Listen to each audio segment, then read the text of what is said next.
Yeah, take a breath. You're tuned in now. Ben and Jay, I'm here with you. Another day, another story on the way.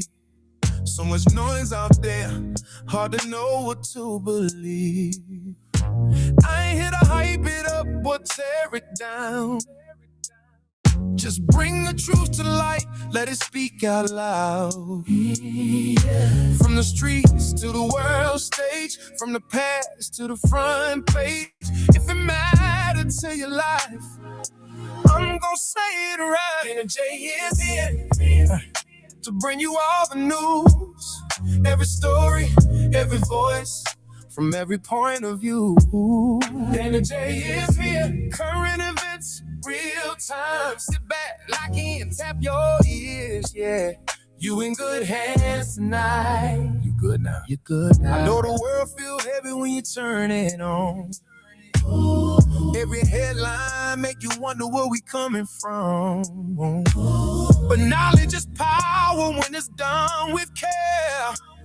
So I slow it down, break it clear and fair. No rumors, no disguise, just facts and human lines. If it touched the people, then it crossed my mind. Dana J is here, to bring you all the news, every story, gold, every voice, boy, from every point of view.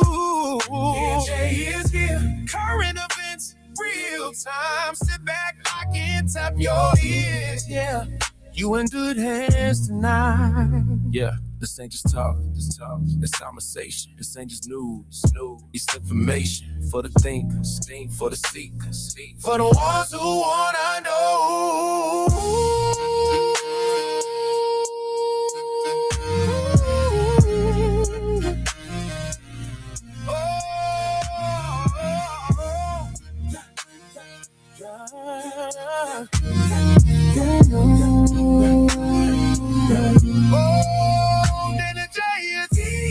Yeah, I'm right on time, bringing clarity to chaos, one story at a time. So stay right where you are. Let's talk about what's happening now and where we really are. This is Dana J, and we're getting into it right now. ACP, you see this? Look, if it ain't official Dana J, Prima Donna News, I don't even want to see it.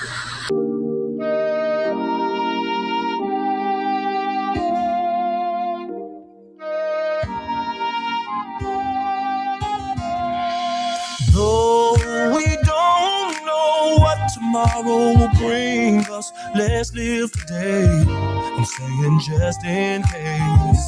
Although we don't know what tomorrow will bring us, let's live today. I'm saying just in case. Dear world, I'm writing this letter in an attempt to make things just a little better. This is about living through life's stormy weather, because the truth is that we're not gonna live forever, and that's my point. Well, let me start with my boy that's doing 15 in the joint. Man, he could hoop, but he loved the street life. Could've went pro, instead he chose the street life. He turned rapper and wrote about the street life, but still could not make it out the street life. And one day he bought a Glock. Wait, now page number 2 will take you to another block. A man and his wife can't get along, all they do is fight. Both too stubborn to apologize, and sometimes it gets so bad they hope each other die. And one day she couldn't take it no more, so she decided to run out of the door. She jumped in the car and swerved off in a rage, and baby I'm sorry was all over his face. Oh, we don't know what tomorrow will bring us, let's live today. I'm saying just in case. Now that my homie done bought himself a gun, he stuck up some liquor stores, now he's on the run. Do anything to avoid the police, now he's strung out on drugs and life is getting deep. to anyone, he would do anything. Give him the chance and he'd steal anything. Next thing he did really screwed up his life. But first, let's go back to the husband and wife. Now he's on the phone with his pastor, and she's on the phone with her mother.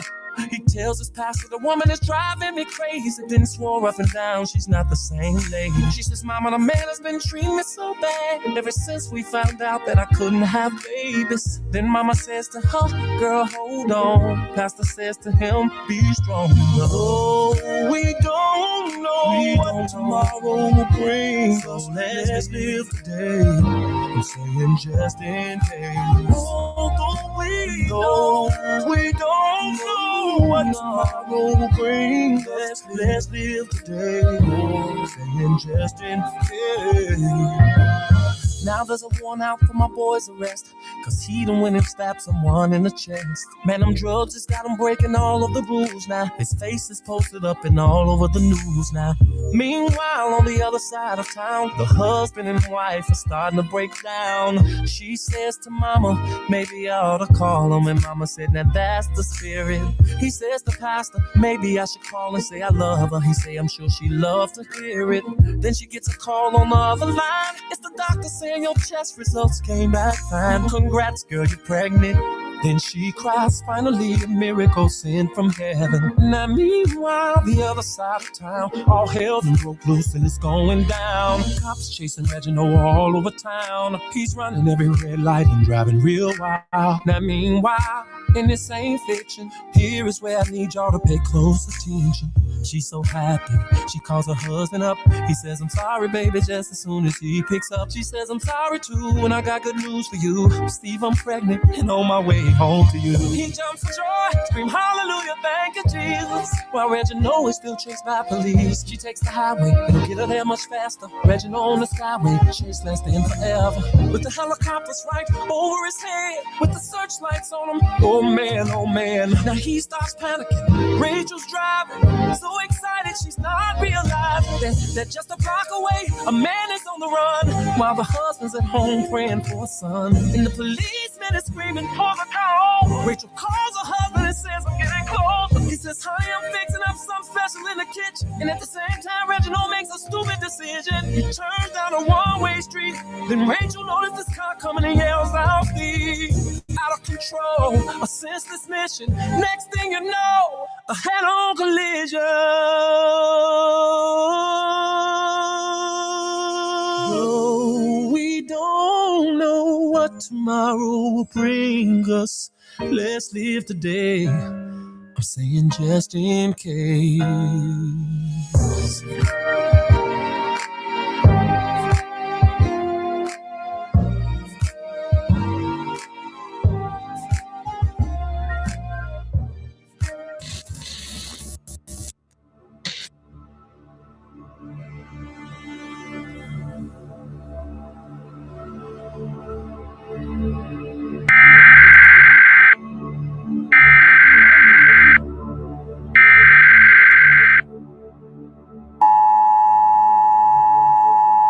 This is not a test. This is your emergency broadcast system announcing the commencement of the annual purge sanctioned by the U.S. government. Weapons of Class 4 and lower have been authorized for use during the purge. All other weapons are restricted. Government officials of ranking 10 have been granted immunity from the purge and shall not be harmed.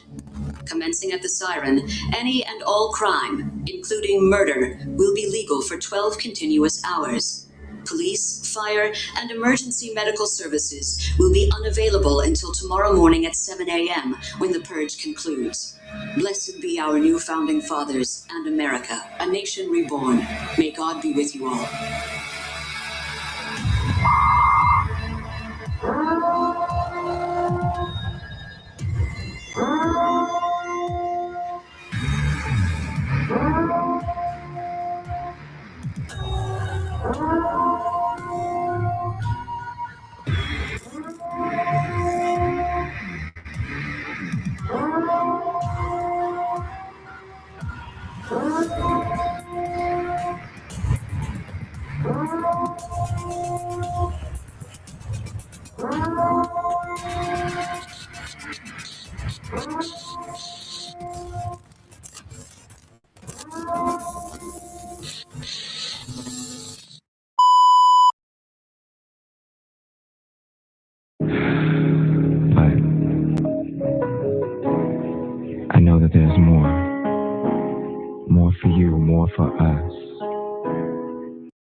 children, rain all night long.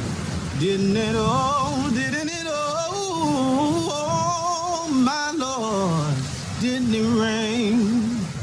Didn't it rain, children, rain all night long? Didn't it all, didn't it all, oh, my Lord, didn't it rain? You can't run from it.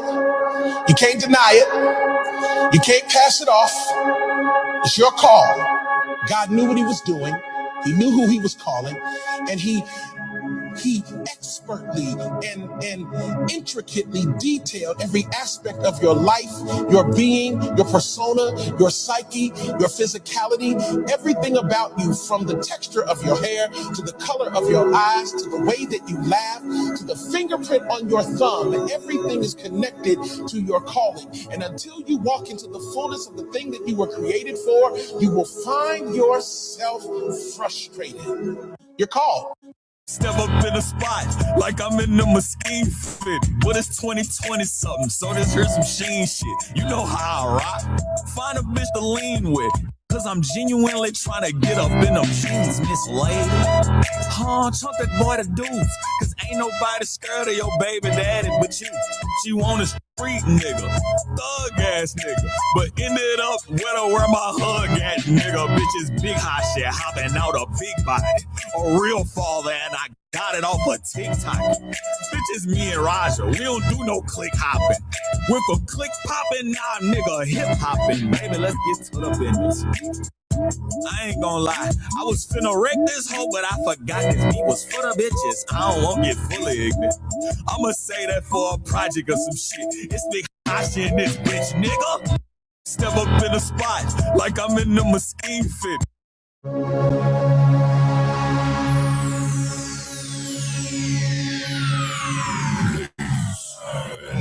Gentlemen, may I have your attention, please? The show starts in 10, 9, 8, 7, 6, 5, 4, 3, 2, 1, go. New news drop, yeah. Everybody stops, and comes running. Oh, just to see what Dana J have to say. He brings the truth, oh, day by day. Oh, live for live. Oh, now here's what you need. Jump in and lie now. See what the receiving is talking about. Dana J is on, ready to give you flavor. Oh, baby, cause he on. Living in color, baby. Your favorite blog is locked and loaded and ready to go. Oh. Yeah.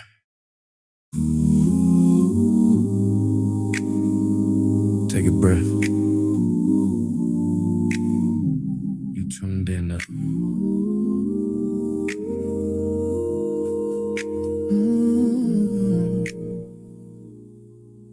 Another day, another story on the way. So much noise out there. Let's clear the haze.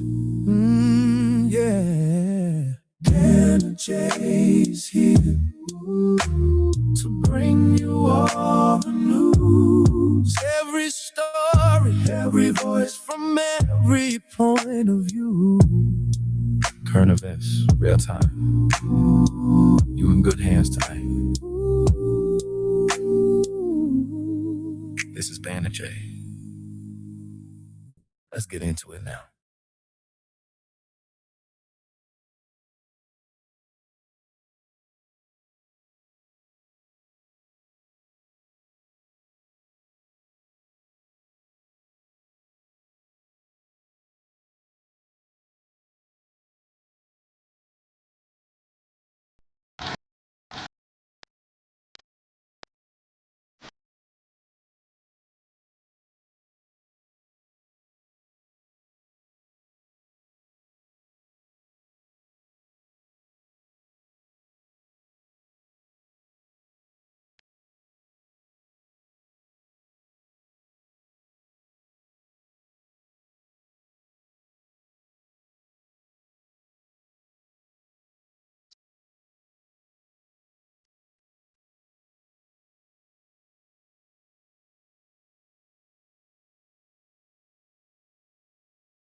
Let's go. Let's go. Hey, one time.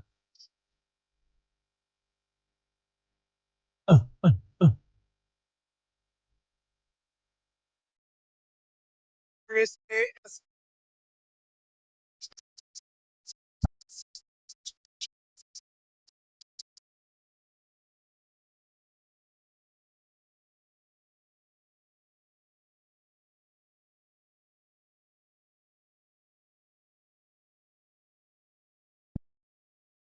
4, 3, 2, 1.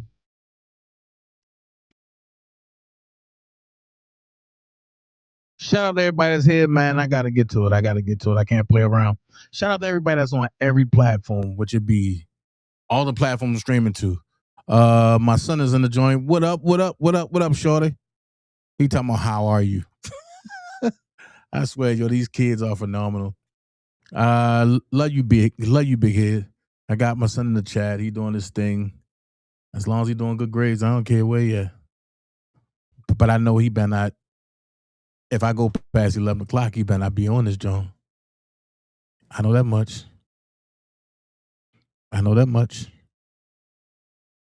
All right, so listen. I don't know what was wrong with my computer.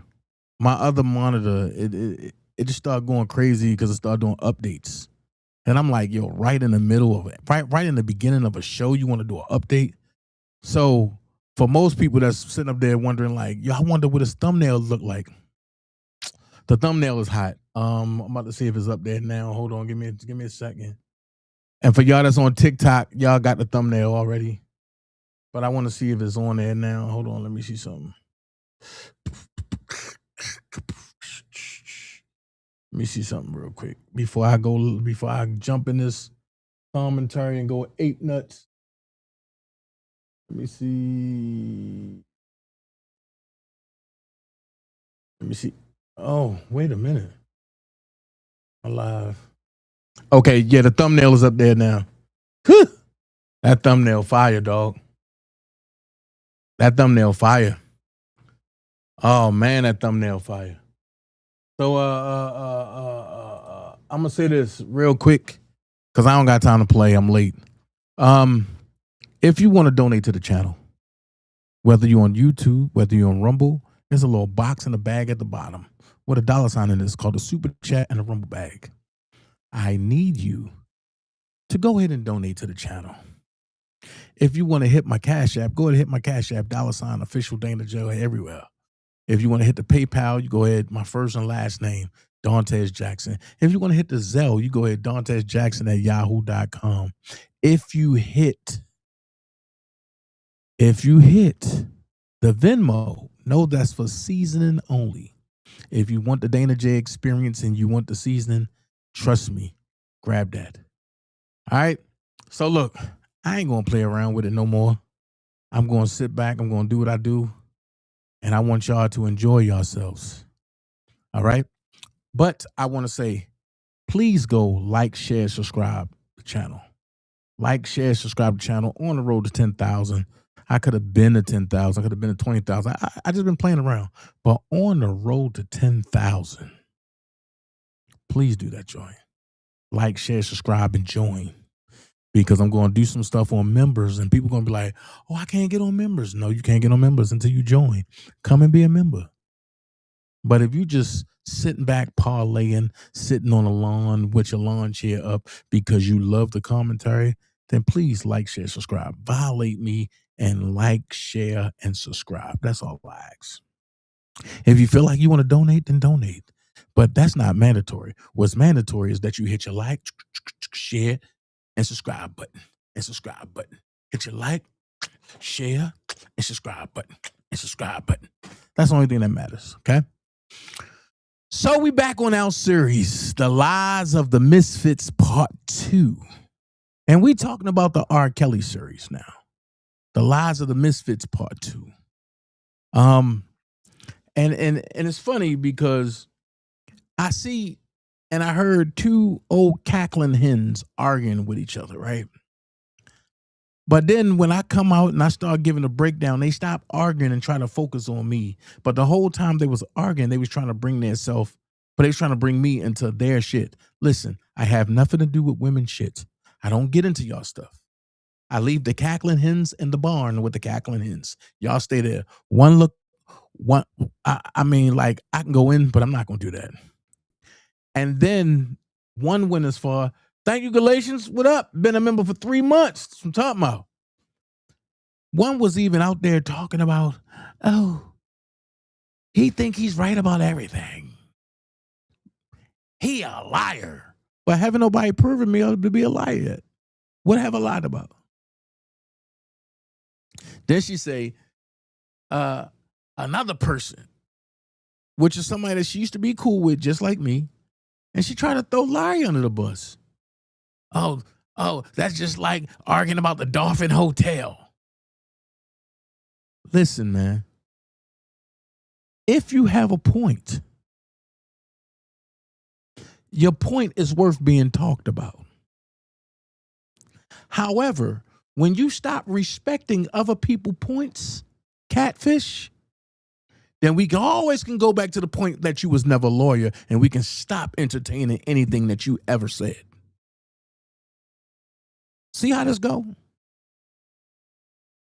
Understand the facts of the matter of the trade at hand.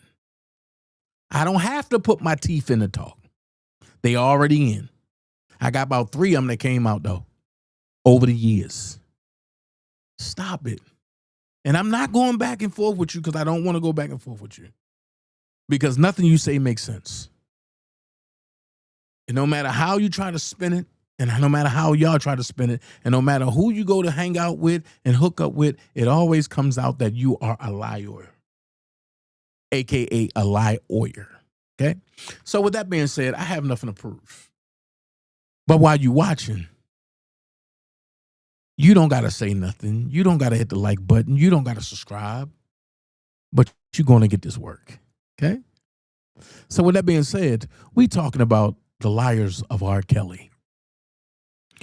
And we're going to show some things that a lot of people just didn't know. And it's weird because we starting out with a San Antonio woman. And I'm going to tell you, a lie don't care who tell it. That's all you need is some type of backing, some type of push to get you on one mainstream media to talk about somebody that's in the superstars, in the stratospheres. And guess what? Boom. You're going to be over here, come over here, come over here, come over here. And none of it don't have to be right. It just have to be convincing. Some of it don't even have to be convincing nowadays. You just got to have yourself in the right company of these people. Well, don't listen to me. Dana don't know what you're talking about. Let's look at it. We starting off with participant number 1. If you notice, I'm not calling none of them accusers. I'm not calling none of them victims. I dare not. Participant number 1 that wanted the R. Kelly Johnson. Let's listen to how this go. Shout out to Kens5.com.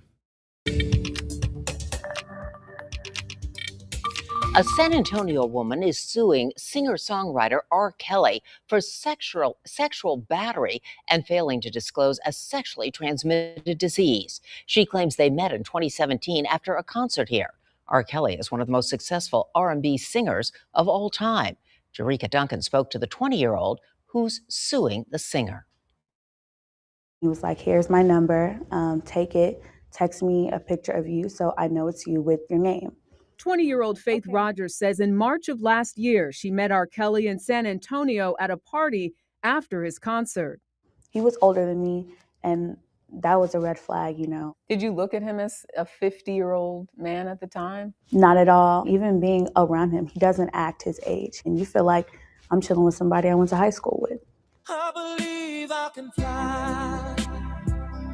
I believe I can touch the sky. After 2 months of phone calls, texting, and FaceTiming, she says R. Kelly flew her to New York to attend one of his shows and even paid for her hotel. The morning after the performance, she says Kelly visited Lie number one. Let's go. her room. He turns on all the lights and he's like, take off your clothes. And he says it, with authority in his voice, not just, he's demanding me to do this. And I didn't take off my clothes because why would I? Just wasn't ready. Sex isn't something, I'm ready for it. According to Rogers, she ultimately submitted to having sex and alleges Kelly recorded it on his iPad without her consent. Did you want to have sex with him? No.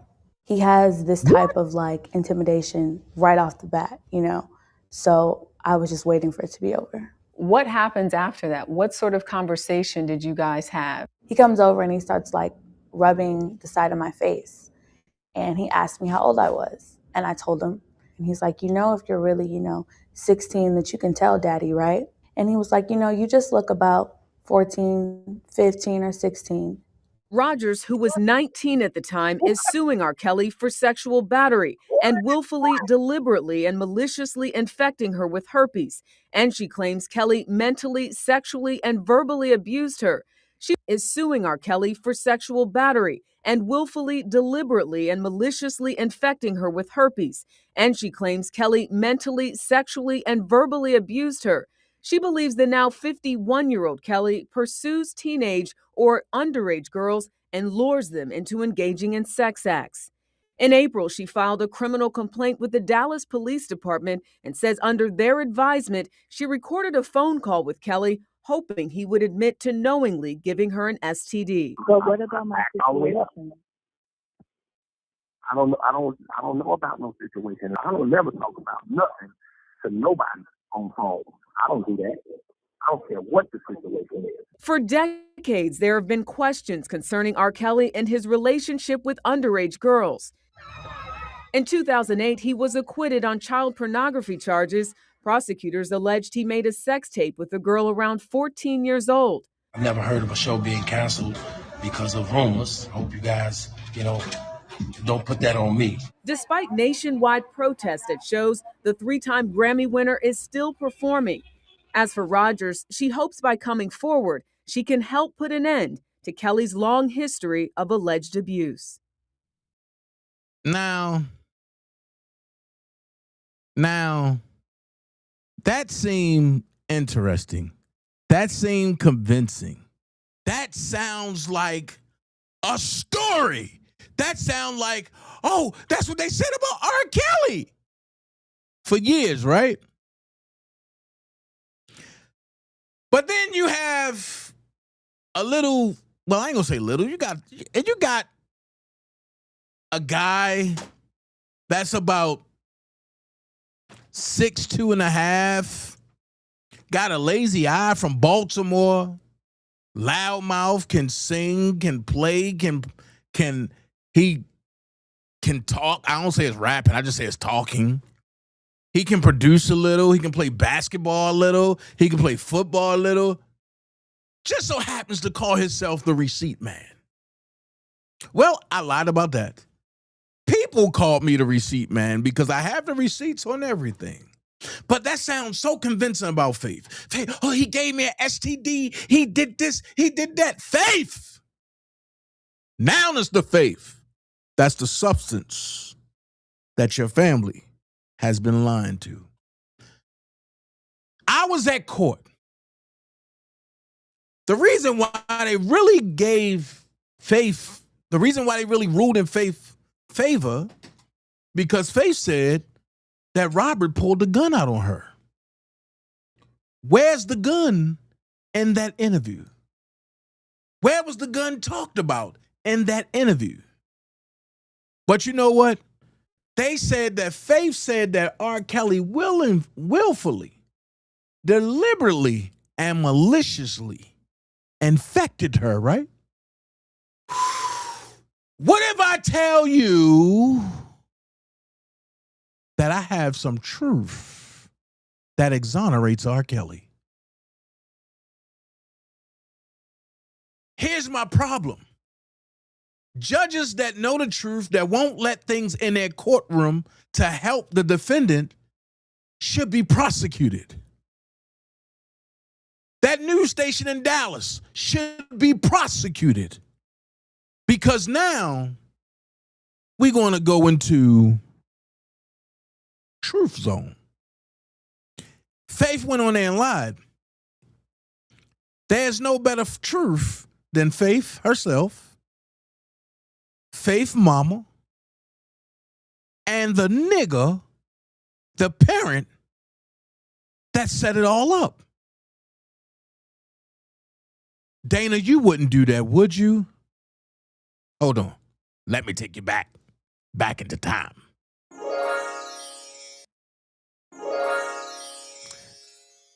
Faith went on Dr. Oz, and Dr. Oz talked about an STD called herpes. And this is what Faith had to say.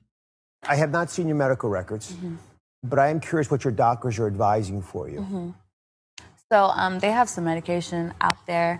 I'm not really taking it. You know, I take care of myself by eating right. Hold on. Let's do that again. I have not seen your medical records, but I am curious what your doctors are advising for you. So they have some medication out there. I'm not really taking it. You know, I take care of myself by eating right. You take care of yourself by eating right. But you got a $300,000 purse because Robert's supposed to have had a gun that scared you, that made you have sex. Watch this. The third time. Now, you told him you didn't want to have sex. You told him that Smex was against you. But you was willfully and deliberately and honorably ready to do it at the drop of a dime. Pause. That's your mouth, right? Let's hear what your mama had to say. First breast job. Faith Rogers paid for her first breast job. There you go. There you go. Okay? R. Kelly didn't buy Faith Rogers' first car. Kelly and Charles Rogers did. He only bought the two girls' You know what he breasts. tried to give her? He tried to give her herpes. How do you try to give somebody herpes? But let me shut up and keep going. That's what he gave. Yes, he did. That's what he gave. Yes, he did. And stop saying she got genital herpes. She does not. But it don't matter. Right. He exposed her. He Right. tried to give it to her. Right. He exposed her. Right. And R. Kelly didn't pay for Faith's first breast job. Faith Rogers paid for her first breast job. There you go. There you go. Okay? R. Kelly didn't buy Faith Rogers' first car. Kelly and Charles Rogers did. He only bought the two girls' You know what he breasts. tried to give her? He tried to give her herpes. That's what he gave. Yes, he did. That's what he gave. Yes, he did. And stop saying she got genital herpes. She does not. Okay, I'm glad you said that. And for the ignorant fool that tried to tell me, oh no, you ain't listened to the whole thing because he gave it to her in her mouth. Hold on. Let's do it this way for the ignorant people. If Robert infected Faith in her mouth, that means she gave him oral, right? But then they had vaginal. So how is she infected in the mouth but not in the vaginal? And they both was having the same time. So you mean to tell me that now herpes pick and choose what part of the body it want to infect? This is what I mean when I say I let people talk because other people have platforms. But when I grace platforms, they be like, I don't want to talk to him. Because I'm going to ask the questions that ain't nobody thinking about right now. Now watch this. We done heard Faith lie and say, yeah, it's medicine out there, but I don't take it because I just eat right. Okay. Then we heard Faith Mama say, you know what? He didn't give her vaginal herpes. He tried to give her herpes. Then you heard her say herself and her husband, who are pastors, who got a church, they brought Faith Rogers boobs and stuff. So we heard from Faith. We heard from Faith Mama. I gotta go here. We heard from Faith. We heard from Faith Mama. Do you want to hear from the friend that was like a sister? Let's listen. No, that's not it. That's not it. The ones that don't tell me to stop, eat dick, swallow the cum, and they know how to pop. My bad. Project bitch, a hood rat bitch. Faith Rogers and her ex-best friend, Summer Bunny, aka Cardi B's husband Offset's ex-side chick. Okay, so Faith Rogers and Summer Bunny are friends and have been since they were little children. They were friends up until recently. Just the other day on Instagram, both Faith Rogers and Summer Bunny exposed each other regarding each other's past sexual relationship with R. Kelly and rapper Offset. Both women, Faith Rogers and Summer Bunny, became known to the world for their sexual relationship with two very well-known musicians, R&B legend R. Kelly and rap sensation Offset. When it comes to Faith Rogers' relationship with R. Kelly, Faith Rogers, along with her lawyer Gloria Allred, she alleges that R. Kelly abused her, whereas her best friend Summer Bunny was sexually involved with Cardi B's husband, Offset, just as his side chick. Now, both girls, being best friends growing up together,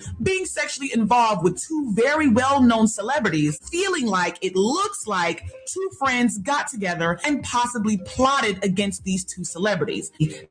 Summer Bunny was living with Faith Rogers and her mother, and they often refer to each other as sisters. But when Faith Rogers came out and accused R. Kelly of infecting her with herpes, Summer Bunny and Faith Rogers had to distance themselves from each other so that they won't be linked as two girls who look like they're setting up celebrities. These pictures of them together, along with other videos on Instagram, have been deleted. Just the other day, Summer Bunny posted on her Instagram just the other day, and she said, "These R. Kelly hoes be lying and want money." And some of these hoes' moms was dressing them up to go see him. Now, Summer Bunny didn't say anyone's name, but apparently Faith Rogers feels that she was talking about her. So she went on her Instagram story and she went off. That bitch lying. I can let you listen to 4 hours of motherfucking tape. That bitch mama told her to go back and get some more motherfucking proof. I got this shit on motherfucking video and audio. I just trying to hold that shit because my daughter's in a situation. I got that bitch saying it on goddamn tape, video and audio. You can see her goddamn face saying this shit. Whoa. Whoa. So you got her on tape, Tim. Lying. But because your daughter do not want to come home, you don't want to go public and tell the truth about what's really going on. We get it, Tim. That's kind of deep, though. Because how can people believe you when you don't want to tell the truth?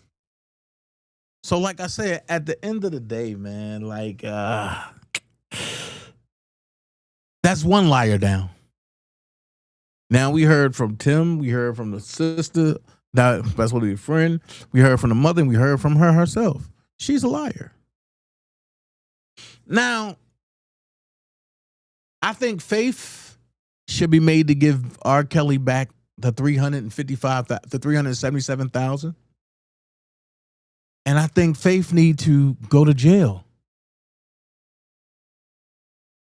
Whatever years contributed to R. Kelly going to jail behind Faith lie, I think Faith need to go do that same charge.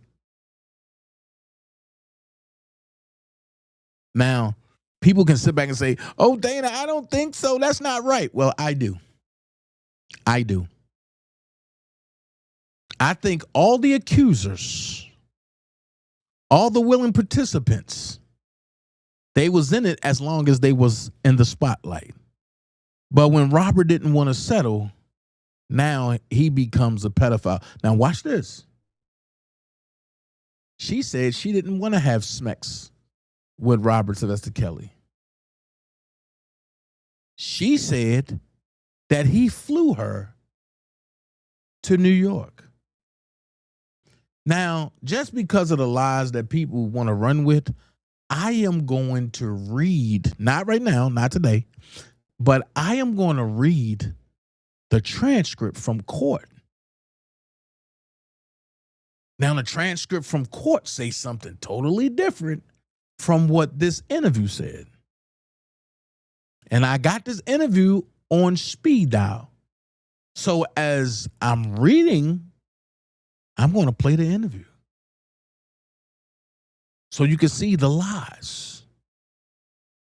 But these people, and I came to the conclusion, the people that testified, even the people that overdrowned the jurors, the jurors that we never seen before, the jurors that never came forward and said that they was on the R. Kelly trial. Ain't that weird? Everybody who had a trial that had jury came out and talked about it. At least one.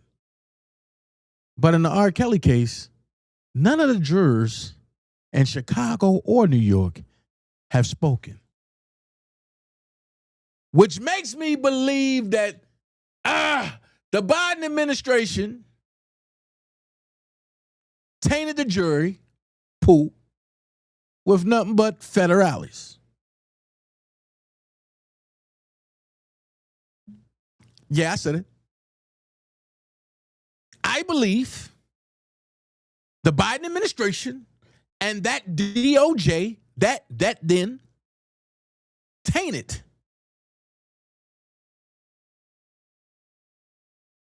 the jury pool with federales. And my Donald Trump voice, they know I'm going to come and talk about him.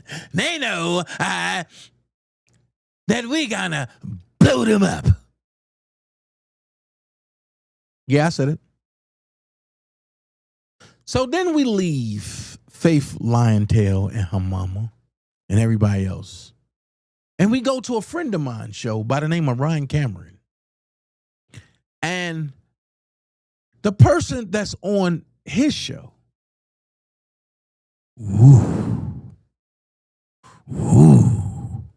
the person on his show comes out and green lights every missile that's shot at Robert Sylvester Kelly. Let's get into it. Let's get into it. Let's go. Yo. You want to tell everybody who it is? You go ahead, tell them. What's up, y'all? It's Drea Kelly. How y'all doing? How are you doing, Drea? Your name is not Drea Kelly. I'm still lost about some sugar honey iced tea. How's your name Drea Kelly? How? And you've been married, what, 3 times? After Robert. Oh, boy, we're going to get into this. Listen. For all of y'all Drea Lee fans, I advise y'all to leave now. This is about to get bad. Let's go. I am well. I always say I'm over the grass and not under the grass. Yeah, so it's that's your always saying. a good day. Yeah. Yes. So, the cabaret is happening tomorrow. Yes. How did you get started with all of that? Like to be doing the show? Oh, I believe that burlesque has always been something that I've loved. I'm a big fan of Bob Fosse. So if anybody's familiar with Bob Fosse, that Right. Chicago 9, Sweet Charity. I mean, just his dance form and his style is my favorite to do. Right. But also, I believe in women's empowerment and loving your body and loving your tempo and having control of your sensuality and your sexuality. But I also believe our community, there's not balance. When it comes to Black women, especially here in Atlanta, it is strip club capital. So when you think of Black women in dancing and entertainment, you just think, oh, strip club. And that's Right. all that Black women do. So I was like, you know what? It's time to take those worlds of all my years of training and my love for Fosse and create a burlesque show where Black women can be sexy and beautiful and royal and regal and revered. So when you started, were you doing classes? Like the videos that I see on Instagram, are you teaching a class? What is that is going on there? Yes, so that's my Fitness Over 40 class. Fitness over, ladies, listen, Fitness Over Yes. 40. Okay, what happens? Fitness Over 40 class. I created this class because that's a demographic that's kind of forgotten about. Yeah. If you're not a trained dancer, a lot of these classes, you see these heel classes, stiletto classes, chair Pole classes, dancing. pole dancing, yes. Some of these women are like, okay, honey, I haven't had on heels since 1989, and I'm really not about to bust backwards out of a chair. Not happening. Yeah. My favorite group is BBD, okay? Right. So I wanted to create a class for women of a certain age where they could still go, you're still sexy, you're still beautiful. Right. Just because you're of a certain age, we are not cows, ladies and gentlemen. You don't put us out to pasture Cows. and just whatever happened, if they die in the field by themselves, that's fine. Just bury them. Ain't nobody I come for walked 'em by no her, way. she was just laying in the grass. I was like, well, it was her time. It was her time. Yes, like some of us, you know, we still doing our thing, still in our craft, but I felt like there was nowhere for these women to go. So I wanted them to come and also to be taught by a professional. Right. That you are learning from. And if you are trained. Are you answering these people? Are you commenting? No, I'm just stating my opinion today. Oh, Take it today. how you want. So you don't go back and forth with people. Oh, Do you- absolutely not. Do You're you not worth delete? my time. Do you delete the comments? Oh, let me tell you something. Yeah. You will get blocked. Oh, you like block a people. party. Block party. Block like Don't- a party. I'm writing that down. Do not play with me. You know why? Here's the thing, and I'm gonna be serious for a moment. There was a time in my life where I tried to jump off a balcony and commit suicide. It was so dark for me. So now, you know, people always say, oh, you get one life.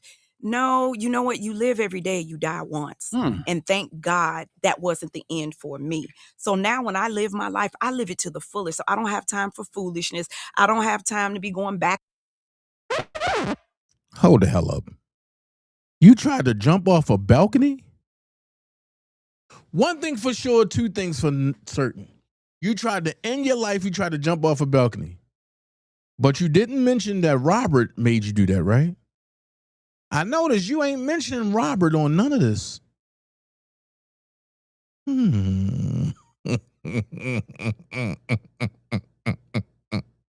But I thought Robert did so much bad things to you.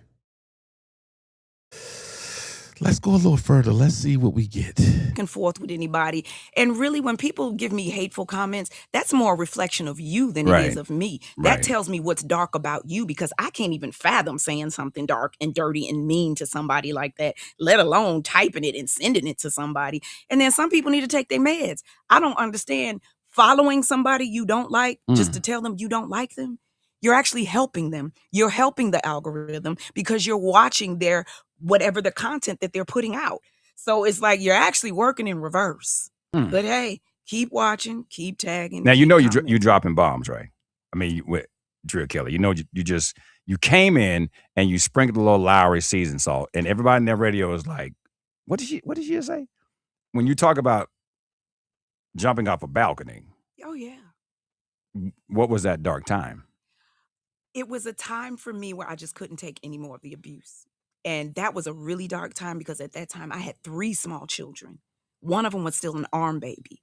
And it's like, yeah, I'm done. I can't. So you have to be at your lowest low, and it has to be the darkest part of your life as a mother when you are willing to say, I don't want to do this thing called life anymore and leave your. Wait a minute. You couldn't take the abuse from who? You said you had 3 small children, right?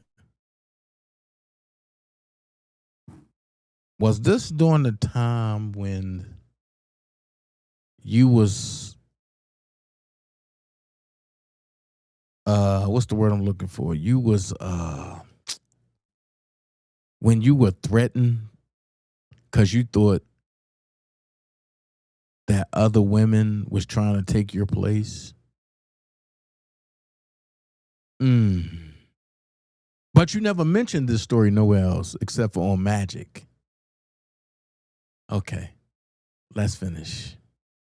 3 babies behind. That's a dark place to be. What got you out of that? What happened? The voice of my children, oddly enough, standing on that balcony and hearing their voice. And they would always have that question of, why did mama leave us? Why did she jump? What happened? Because they were too young to understand. Right. So it was that. And also the voice of God. Like, I prayed, and it wasn't no cute prayer. It wasn't, oh, Father God, while thou art in heaven, hallowed be thy name. I was like, dude, listen, I'm going to need you to tell me right now, today. Why I shouldn't be doing this. What is this? What is this? Because people have to understand too, the root of my tree has always been abuse. The first man I ever saw abuse a woman was my grandfather, and he was a Baptist preacher. So God, love, and pain were one for me at a very young age. So being in a domestically violent relationship, that was not foreign. That's what I grew up in. So I had to really ask God, what is this? Right. Because I thought this was normal, because if a man of the cloth beats his wife, surely a man of the world does it. So Pause. You seen your grandfather beat his wife. You thought it was normal, but you wanted to kill yourself. You wanted to jump off a bridge. Off a balcony. I'm lost. If you thought it was normal, why would you want to jump off a bridge? Off a balcony. When people think things are normal, they just let it go. The story don't add up, but let's go. What's the big deal? But then when I got the answer from God, and literally, Ryan, he said, grab your laptop. I was like, dude, this is not funny. I'm not here for the jokes. Why would I grab a laptop right now? And I'm ready So God told you to grab a laptop? I'll be damned. to jump off a balcony. And that's when he said input domestic violence. And I promise you, when I started reading and really getting clear on what it was, I was like, wait, this is what I've been going through this whole time. So you didn't recognize it? I didn't recognize it. Because you saw it from... Yeah, from a young age. So it was normal to me. Wow. Yeah. Hold on. Wait a minute. You saw it from a young age. You've been through it. You thought it was normal, but you wanted to jump off a balcony. You said to God, dude, tell me what this is. He told you grab a laptop and type in domestic violence. Pause. The God I serve always gives an answer. When you ask, he gives you an answer. God never told me to open up a laptop. Boy, this stuff crazy. Are your children very protective of you? Very, very. Because my kids, my Scorpio child, oh boy. Let me tell you, my oldest Joanne, I call her little big mama. She is not to be played with. My middle child, Ja, I call her little Ali. She got hands. Don't play with her. She will knock your head off into a parking lot somewhere. Do not play with her. My son, close to his black belt. I hope he's one of them real calm. Don't walk up on me. Don't say nothing about my mom. And we real cool. How many people have asked you for like interviews? When other producers Hold on, man. Woo, this thing is crazy. Come on. Oh God, I've lost count. I just don't. Hundreds? You know, you would have to ask my publicist because they interviews. Oh God, my publicist because they go to her first. You would have to ask my publicist because they go to her first. I knew I recognized who that was in the corner. Her mother is talking about God, but Joanne have on a satanic shirt.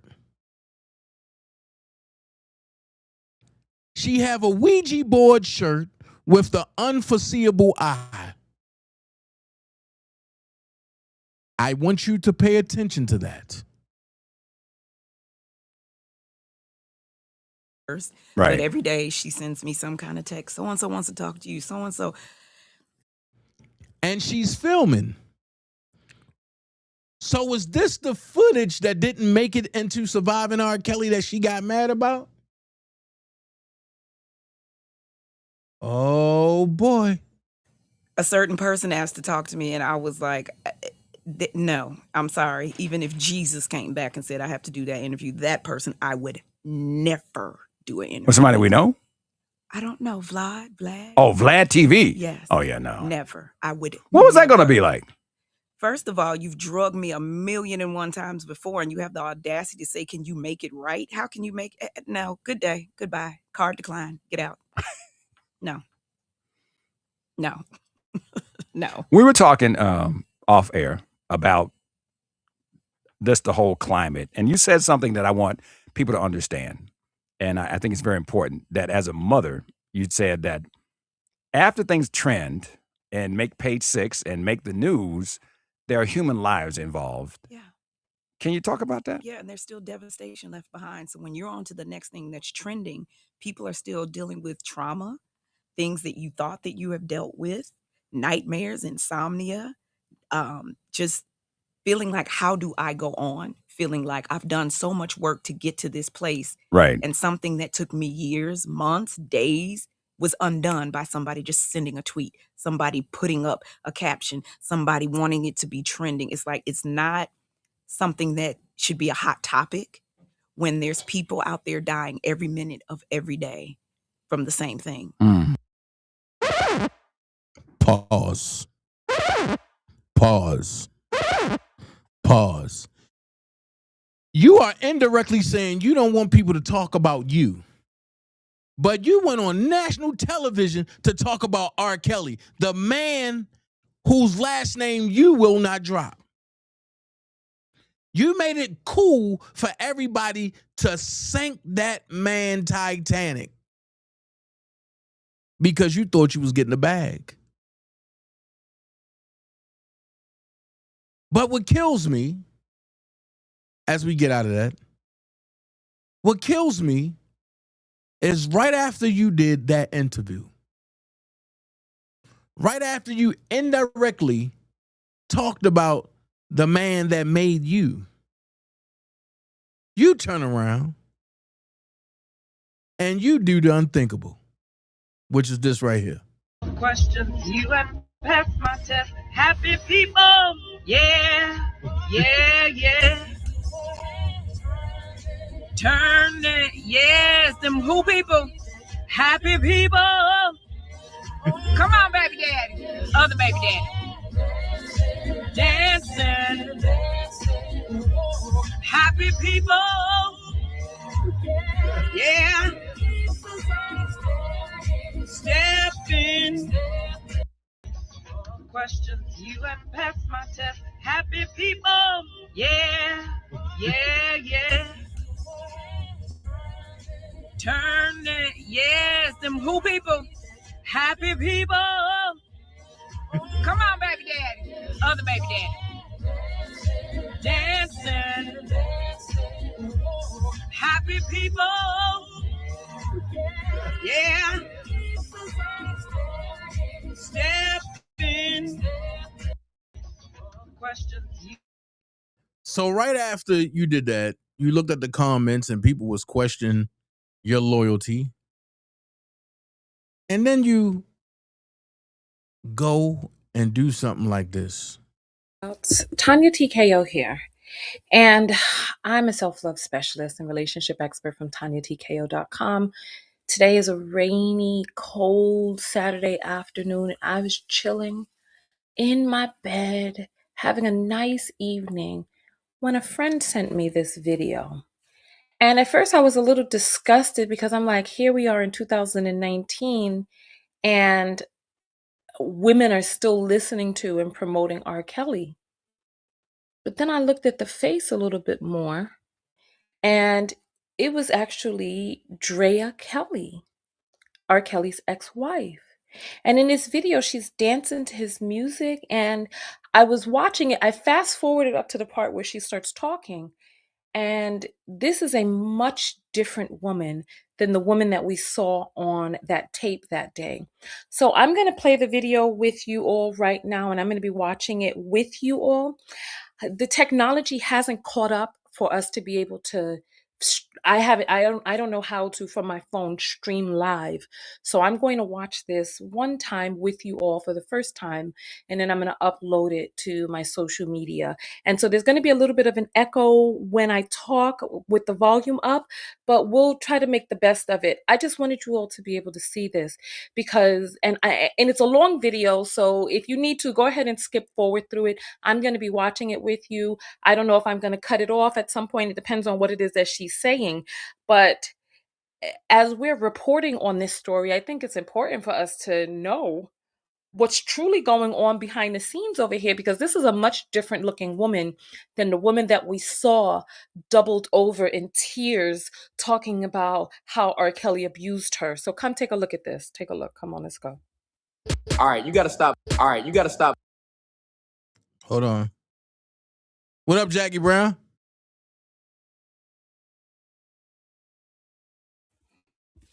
Baby daddy.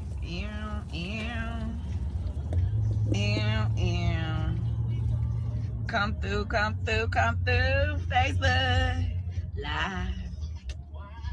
Yes, that is my baby daddy playing in the background. What y'all about? Turn right to I-285 South.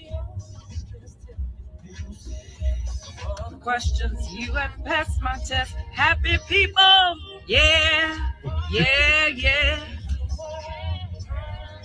Turn it, yes, them who people. And so, part of this is annoying to me because I haven't listened to R. Kelly music since 2001 when I first saw that P tape.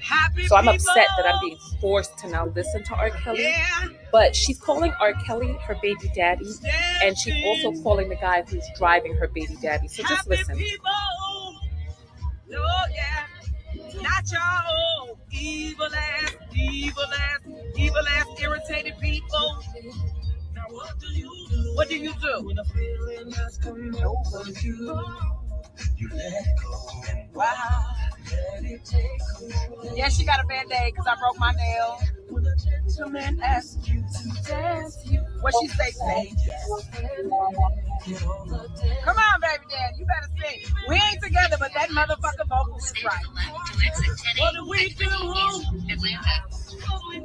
We're gonna make it through. Wow. All your stress, tell me. This is crazy. Other questions, you have passed my test. Happy people. Yeah. What are people doing back there? Step in. Happy people. Not y'all old evil ass people. Watch out, vehicle stopped on shoulder ahead. Yes, y'all. When it's over, I'm gonna talk to y'all. Having a good time.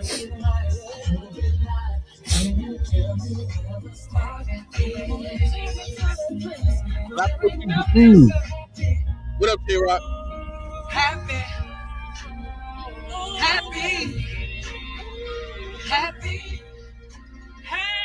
people. Yeah. That's what I want to be, y'all. That's what I'm talking about. You got to be with. I told y'all, those willing participants will do anything for a check, and because R. Kelly didn't do what they wanted him to do, this is the story that they ran with. Let's go. Yeah.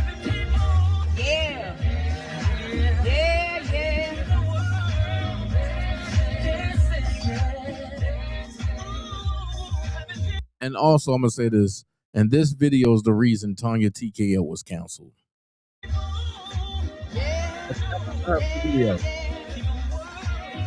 on, baby daddy. It's taking everything in me not to fast forward this right now. Other baby daddy. Yeah. I just have to sick to my stomach.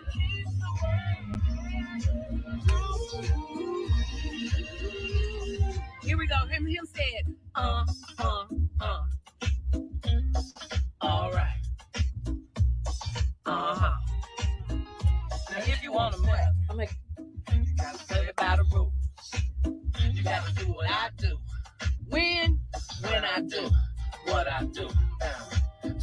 But I thought she had a problem with him being controlling. If he's controlling the song, anybody that has a problem with somebody that's being controlling, they will not repeat the parts of the controller. Let's go. To the left, step to the right, spin around and break it down. This was Joanne's like favorite part of the song. And I remember her being in the kitchen dancing with her daddy coming up with this choreography. It was the best. Let me see when your partner's strong. Step to the left, step to the right, break it down, bring it on up. I love this song. Let me see when your partner's. Okay, that was it, y'all. So that was my other baby daddy, ex-husband, or the radio, and I celebrate him. What you thought? I celebrate him and his music and his artistry. He does what the fuck he do. That's right, Reese. Hey, cousin. Family first, honey. Family first. And you know that special rule about family. I can say what the fuck I want to say about him because he's my family. You ain't got shit to say. I'm going to cuss your ass out. How about that? That ain't your motherfucking family. That ain't your husband. That ain't your baby daddy. So, you know how that is. Somebody can be talking crazy at the family barbecue. People can act a goddamn fool at a funeral. Let somebody say something crazy about your brother at school. You try to rip their goddamn head off. Now, you might have called your brother the dumbest motherfucker to walk the face of the earth. Let somebody call your brother and sister that, and you will try to kill them. That's just family law. That's family love 101. Respect the boundaries. I don't give a fuck how you feel about it. Don't talk about my family. And it don't matter. You be like, oh, well, you said he wasn't no good. Well, goddamn it, I got the right to say he wasn't no good. In my family, I can say that. Because I also know how good he is. I also know how great he or she is. See, the problem with people that want to talk shit, they don't ever want to talk about the good. They want to harp on the negative. They only want to talk about the bad. Pause. So, Drea, did you ever talk about the good on Surviving R. Kelly? Did you ever have Joanne talk about the good and that bootleg a TV show that y'all thought was going to get over? Okay. But you call him an abuser, right? So now you celebrating an abuser in your eyes. I don't know. You know, for people that's watching this for the first time, I pray that y'all understand that this lady is sick. Both of them. Because you got one that believe anything and Antonia TKO, and you got the ex-wife who wanted her family to be back together, and when Robert said no, she went bananas. Let's continue, because this is her real feelings. But you know when family come through, honey, because you know when Lil Ray Ray be in jail, them mamas and grandmamas and aunties and them, they don't give no fuck what he went to jail for. They still gonna be like, well, in 8th grade, he got straight A's. You're gonna find something positive about your family when other people won't. That's just law. So don't act like I'm coming up with something new saying nothing crazy. That's what we do. That's how family is. And that's it. Oh, well, thank you, everybody, for these happy belated birthday wishes. Thank you. Somebody said that's hood law right there. Real talk. That is real talk. Let me tell you something. Your uncle. Oh, you ain't just say happy belated birthday a week later? The 29th wasn't that long ago, baby. He did, y'all. He's so possessive. Yeah.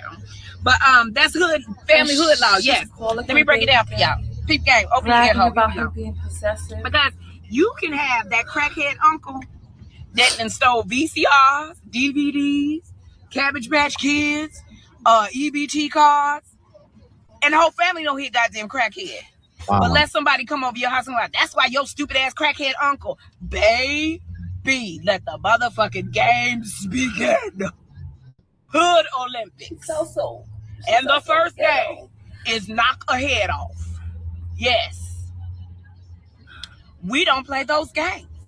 And that's because at the end of the day, we can still reflect on when he wasn't a crackhead, when he was that good that fixed cars, could turn a garbage can into a barbecue grill, when he was the funny one that no matter what was going on in the family, he would come through with that smile bright as the sunshine and cheer everybody up. So that's why that's hood law. That's why y'all got to be careful when y'all speak on somebody's name about something that you perceive or think that you know, or you getting part of the story. You don't know that person's history and that backstory that go with it. So, you know, you got to be careful with that. That, like, don't break hood law. Don't break hood law. Another hood law you shouldn't break. Out here calling people hoes. Okay, so we know sister got 5 baby daddies. She done made some mistakes in her life. Now the family, Saturday morning might be like, I don't know why she just want to be out here hoeing like that. Family might say that. Let somebody come up and call your favorite cousin a hoe. Baby, you trying to knock all they fronts to the back of their fucking esophagus. No, do you hear me? We're not. You trying to make sure you bust them teeth to the point where the gums got to be sewn closed to heal before they can get fake teeth. No. That's how hard you trying to knock their goddamn teeth out for calling your sister a hoe. Even though you know she a hoe. That's okay though. She a house hoe. She ain't in the street hoe. We talks about that in the house. Because in the street, she's a fine lady and love them kids and is a wonderful mother. And she is, you know, the cards that she has been dealt, she has made the best out of it. She has made lemonade out of them lemons, honey. It don't matter that all 5 of them babies got different daddies. In the street, that mother was not giving up. And God meant for them babies to be here, come hell or high water. In the house, hood law is when everybody be like, you want to look like a hoe, you just gonna keep having these babies by all these different men. Like, you know, somebody said, she a hoe, but she my hoe. And I dare you, bitch. Yeah, see, that's hood law. Y'all catch it on. That is hood law. Yes, that's family hood law. It's certain things you don't do. You don't overstep your boundaries. Whatever you feel, keep it to your goddamn self. Because here's the thing. The same Susie want to go home. She can braid some damn hair and be hooking everybody up on the block with her kitchen weeds 101. Yes. So, you know, she comes with something, and she makes some mad, crazy, stupid macaroni and cheese. Come on. So she got some motherfucking skills. Keeping up with her vagina might not be one, but she got other skills, and as a family, that's what we choose to highlight. Only we can talk about that. So, yes. Anyway, me and baby daddy up in these streets again.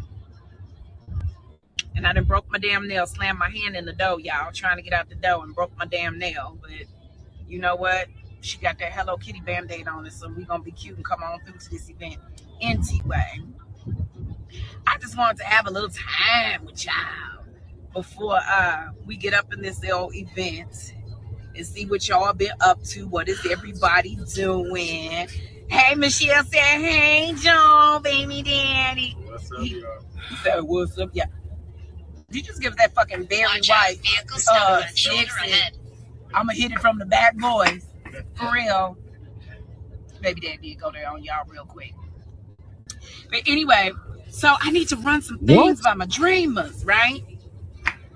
What did she just say? What do you mean, dog? What you mean, dog? And if y'all want to know what that baby daddy, what's up, y'all? He said, what's up, y'all? You just give that fucking very white I'm gonna hit it from the back, boys. For real. Baby dad did go there on y'all real quick. Ooh. But anyway, so I need to run some things by my dreamers, right? Whoa. What do you mean, dog? What you mean, dog? And if y'all want to know what that title means, fellas, this is what I need to know. When you call a woman a queen, what do you mean? Because what you can't do is call her a queen, but then take her on peasant activities. You can't call her a queen and then do thought shit with her. Does she can't call her a queen, something like this? And then want to do side chick trips with her. What? So I need to know, what do y'all mean? Like some of y'all fellas, when you say she my queen, do that shit just sound good to you? Or do you really see her as, your queen. What? Because if you do, you wouldn't do some of the dumb shit you do if she was really your queen. Oh, this is If the she record was of R. really your Kelly now. queen, does it have to be Valentine's How much Day more? flowers? Damn it. Does it have to be her birthday? I got 9 one minutes better. more, Do it have please. to be, thank can't God do you that. got your Can't. period flowers? Because I wasn't trying to have no more goddamn kids. Come on. See, here we go. I just want to know, like, what do y'all mean? And if y'all could just give clarity to what y'all actually mean, then, you know, shit would work. What the Because hell? I would really rather y'all text shit like, don't Watch text me, out, I'm your vehicle queen. stopped at Text me, shoulder ahead. you my queen in my head. Yo, both of these chicks giving me anxiety attacks. Tanya, look, I mean, I don't know what's wrong with her, but Drea, oh man, Lord have mercy. I ain't really Why there. would anybody be Hashtag texting? Doesn't she have a trying. man right there? I would rather you not say I'm your queen and then not show up and do what the fuck you said you was gonna do. Oh, that's not That's that it. record of R. Kelly. And again, I'm not saying what I asked you to do. I'm saying what you said that you were going to do. That's all. Because fellas, a lot of stuff that fall in y'all lap that happened to y'all, that females be snapping off Exit about, right to exit 57, has I-75, nothing to do I-85, then stay with, to the left. hold on, she giving us directions, y'all. It has nothing to do with what she asked of you. It's what you offered and didn't come through and do. So there's a difference. If I ask you to do something and Please. you can't, and you tell me you can't, or not at this time, or baby, let me get my pesos up. Cool. But don't offer some shit, and then when it's time to come through, you want to talk about to get the peso game up. You want to talk about, oh, well, nah, see, I feel time like I need a wait ventilator. for me. Then you better find time. You better catch up to her. You better inbox What is she talking about? Because what I want you to stop doing is stop putting yourselves in situations that you know that you are not man enough or gonna man up to do. Because then I got the side eye. So this is her relationship advice. I want to know who you are out the gate. She giving relationship advice. North, And I-85 North, hold on. Chattanooga, Greenville. Y'all, her directions are so damn long. Stay to the left to I-75 North, I-85 North, Chattanooga, Greenville. Okay, so back to she gonna come back in 1 second, y'all. So, example. If you tell me that we're gonna have a good time and we're gonna do something and see one another and spend time together, that's great. Okay, I got my little mindset on. Let me take this little detox tea, so a girl's stomach can be nice and flat and svelte. Let me exfoliate, and I'm brushing hair and picking out outfits. And you know goddamn well you have no intention, or I'm gonna give you the benefit of the doubt. You had all the intention in the world, but it just did not come through because things happen in life. Y'all, a phone call. Don't fucking text me. Okay? I want to hear the sincerity in your voice. Take out the time because you got it, because your ass ain't coming to get me. So you got time. Pick up the phone and with the sincerity in your voice, say to your queen, babe, I know I said I was gonna come, but this, that, and the other happened, and I'm really sorry. I'm not gonna be able to make it, but exit 248, I want to make it up Edgewood to you. Avenue, What would you Auburn like me Avenue, to do? JW, Dobbs Avenue. See how easy that is, y'all? See how easy that is, fellas? And that make our eyebrows not be tight. That make us not side-eye you. Boy, this is hard because to we're watch. like, you know what, that was sweet and considerate. Exit He right called to exit 248 to let me. Because he called you to cancel. Hold on, she gave us directions. Dobbs Avenue. To let me know that there has been a change of plans. Guess what? 900 feet. Turn Grace left on given. Edgewood Avenue Southeast. Grace given. Understanding given. But when your ass don't call and 2 days later you want to hit me with the hey is for motherfucking horses. Turn left on She's Edgewood still Avenue dealing with Southeast. that? Okay? Hey is for barns. Don't How hey old is me. this woman? Looks 45. Just come correct out the gate. Babe, you probably pissed off. Talking about. And I messed up. I know I did. Turn right on Jesse Hill Jr. Drive northeast. I just want to say I'm sorry first. I'm sorry, and I if can't. you are mad, I understand why. Y'all don't fucking catch amnesia and you don't understand why we upset. You don't understand why we mad. You don't understand why we water. tripping. You do the fuck understand. That's why you listening text to me, her. hey, because you knew if you would have got on this phone, I was gonna blow your goddamn ear up. So instead of just facing the fires, man, but then you can always avoid it, fellas. That's the team. That's the gag right there that you can avoid. Avenue Northeast. You can avoid it by just being real out the gate. It's like, it's not that difficult. Out the gate. Game, peep, game. And that's when it's a problem. When y'all trying to play game with the gamer. Huh? Okay. Okay, so is Lane is that Lane? Uh-huh. Okay, so we done made it to the event, y'all. But I was trying to figure out, arrived at your destination. Do y'all feel the same way I feel? And I don't want to feel like I'm tripping because I'm not. No, but we don't I feel take the that way you seriously. feel. So when you put queen behind my name, treat me as such because I'm gonna treat you like a king and no less. So I expect no less of you. And the problem is, a lot of fellas like to pass the buck and say that we bitching or we being too much or angry black women when we call you on your shit and we make you, we hold you responsible for the words that come out of your mouth. We hold you responsible for your actions. Now I'm an angry black woman. Watch now out, I'm a trip. Now I'm bitching. Now I'm doing all these things. I think she's talking about that great car right there. So that's when y'all got to be careful, fellas. Okay? Because you treat me like a queen, I'm going to give you nothing less. I'm going to be up in my queendom. I'm going to make sure you know every day as to why I am a queen. But when you start passing shit, I'm going to put you out the goddamn kingdom. How about that? You getting out my fucking kingdom. Sorry, I'm not going to be able to do that with you. It ain't going to never be okay. I can't. Yeah, somebody said negative. Yes, they love to use that damn word. Black women so negative. Well, you gave me some negative shit to work with. I give you back what you give me. How about that? So you give me some positive king uplifting. That's what you're going to get back, brothers. That's all I'm saying. So we are here. Say bye, baby daddy. Bye, y'all.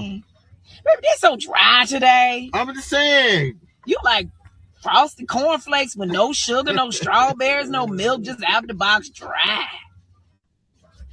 I'm sorry, y'all. Dry. No. But I love y'all. And I'll hit y'all back in a little bit. I'm gonna end this the way I always do, though, y'all.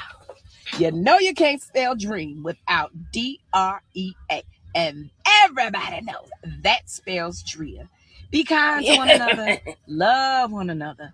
Smile at one another every now and then. You know what I'm saying, y'all? And for the haters, because y'all know my motto for y'all. Haters make her greater. I'm a hater. Don't hate me because you ain't me. I got a message for y'all, too. Y'all ready?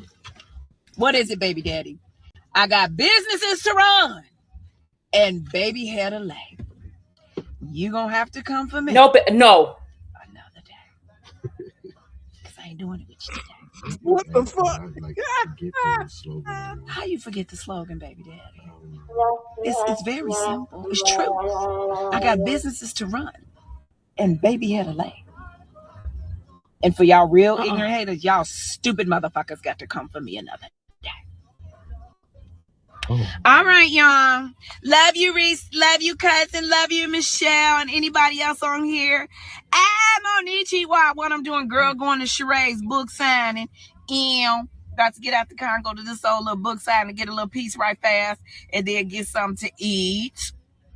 I'm on Ichiwa. I want to come to Chicago and do the class at Keeley School, so I want you to help me with that. I'm gonna hit you after we leave out of here. She's done. I love y'all. We signing off. Be good to one another. Love one another. Kiss, kiss, kiss, She only kiss, had kiss. 10 more seconds. You ready, baby daddy? We hitting the streets.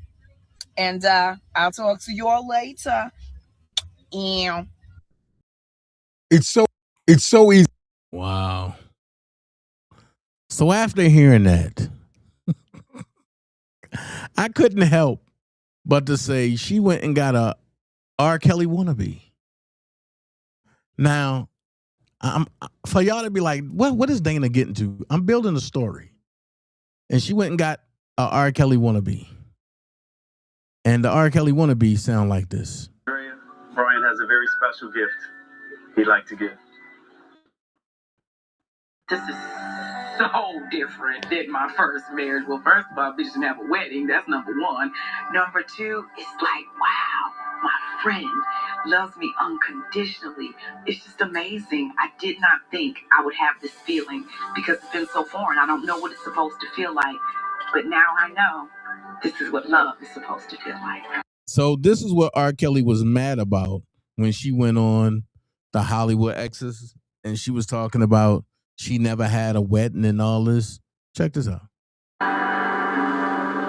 This guy's supposed to be coming for R. Kelly. Now listen, I'm going to warn y'all. Do not laugh. I'm getting up. Then I'm going to come back.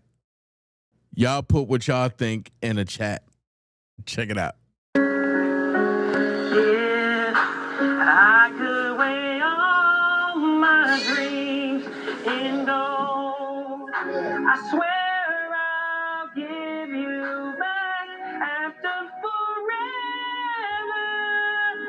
is done. Do not ask me what I think about Brian's song. I put a cold. Come on, Adore, Purple Rain. Ask Cherie. It's Will Smith. He did Summertime. Ask her. Don't ask me. I'm not touching that.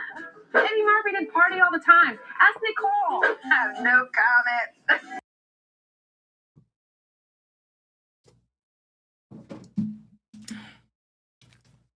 So do y'all think that he can out-sing R. Kelly? And what y'all think? Do y'all think he can out-sing R. Kelly?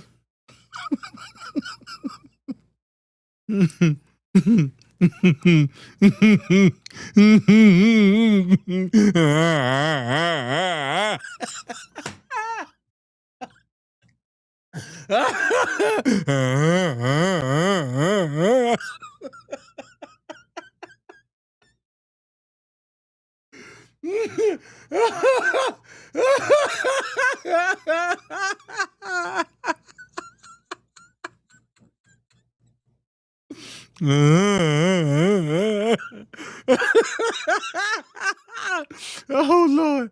Oh Lord. Oh Lord, I had to laugh in my Lily voice. Oh my God.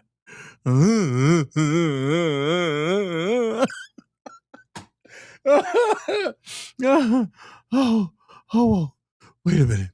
So then Drea gets bold.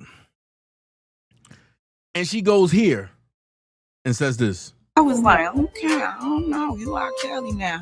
I know you got a lot of girlfriends. We ain't gonna never be together, boo boo. I ran for him for 2 years. Like, no, ma'am. Oh no, I don't want to be your girlfriend because you got about 1,500 of those. And then one day, I don't know, he just wooed me, and I looked. I was like, he cute. Okay, man, we might be able to do this. Let me see what we working with. And it just seemed like overnight, it just turned into, and I think because we were friends first, that it was easy because I loved him as my friend. So to fall in love with your friend, it was just an easy transition. It wasn't one of those, okay, he's sending me flowers and jewelry and clothes and cars.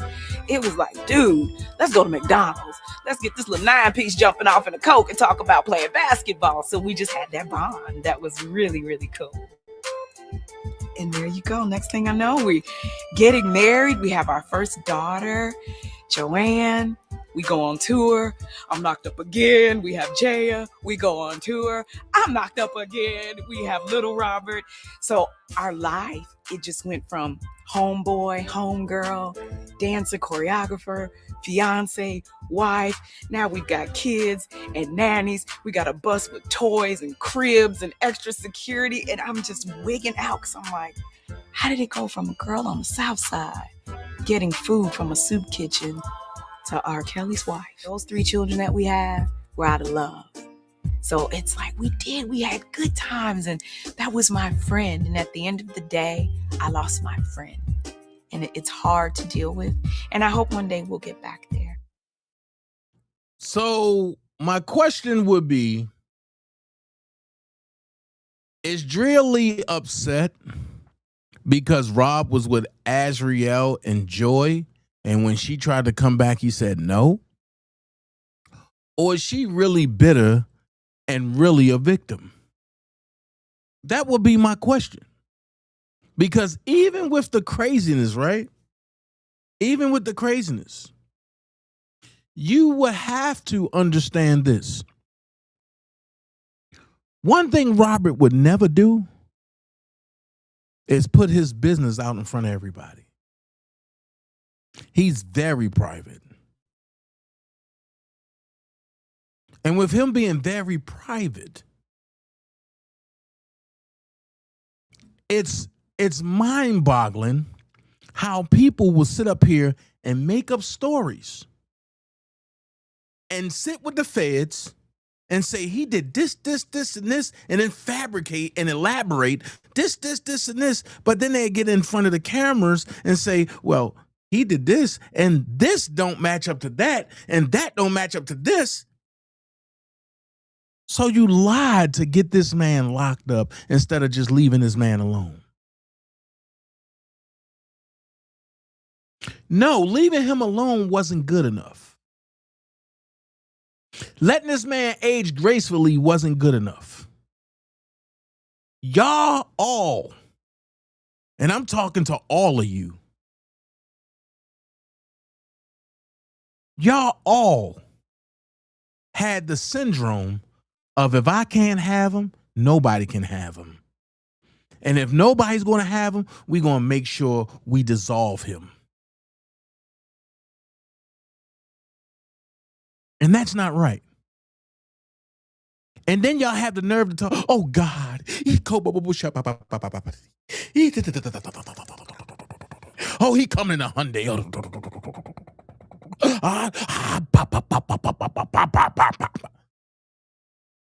Y'all should have a nerve. Because when God spin that block and tap dance on y'all, y'all gonna be like, oh, I shouldn't have did this. Look at Lizette. She's still homeless. Look at Lizette. And see, and I'm saying this for a reason, because people have the tendency in the height of the storm to want to jump out there and say, oh, I'm for this person, I'm for this person. But what happens when you got to walk on a fire full of coals with no shoes on and your feet peeling and the fire burning and your feet is on fire? Can you stand in that fire? Look at it. 2018-19, it was thousands of people. Oh, R. Kelly innocent. I'm with R. Kelly. R. Kelly innocent. 2026. Where these people at?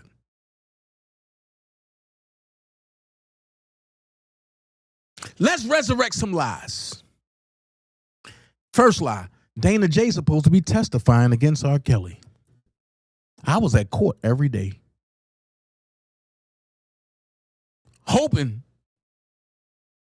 Hoping that somebody was going to say, Dana J, are you a representative for the state? Come testify against R. Kelly. My first question would have been, when did I ever talk to you? Why would you call me up here hoping I'm a lie? Now I'm going to tell the adulterated truth on y'all. In my Bubba Dub voice. I don't give a damn. See, one thing about the truth, you don't got to be defended. You can just walk in the light. So all them people that came against me behind all the lies,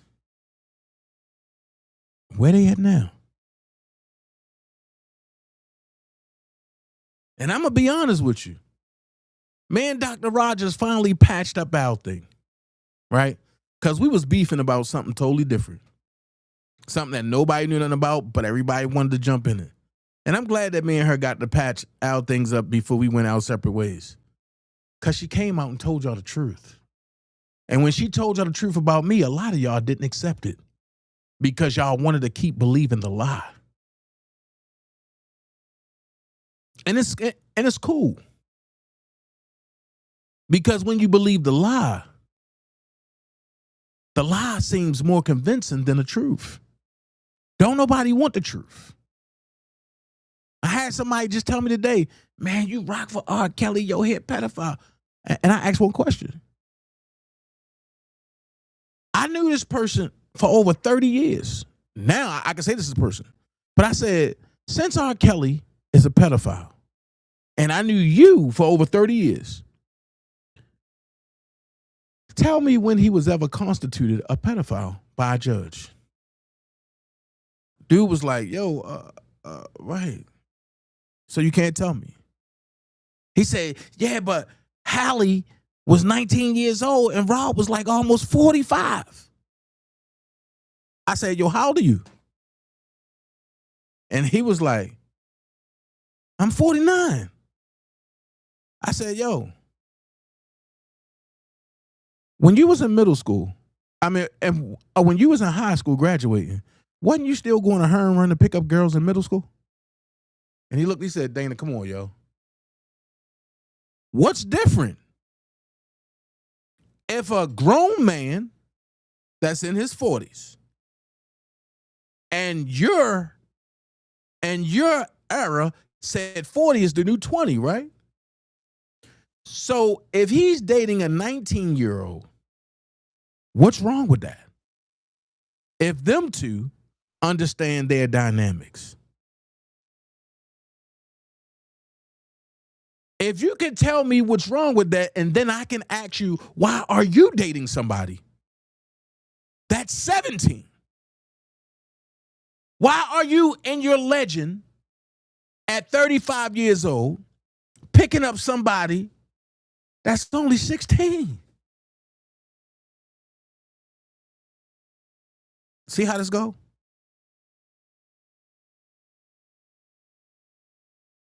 Then y'all say, oh, just like that dummy, Tanya TKO said, oh, I was done after the P tape. I ain't going to get ahead of myself because I still got Lisa Van Allen to go tomorrow. I'm going to say this. A lot of y'all going to hate me tomorrow. A lot of y'all. Because you're going to see the truth about the infamous P tape. One thing about Robert, he'll tell you if he did it. He'll tell you if he didn't do it.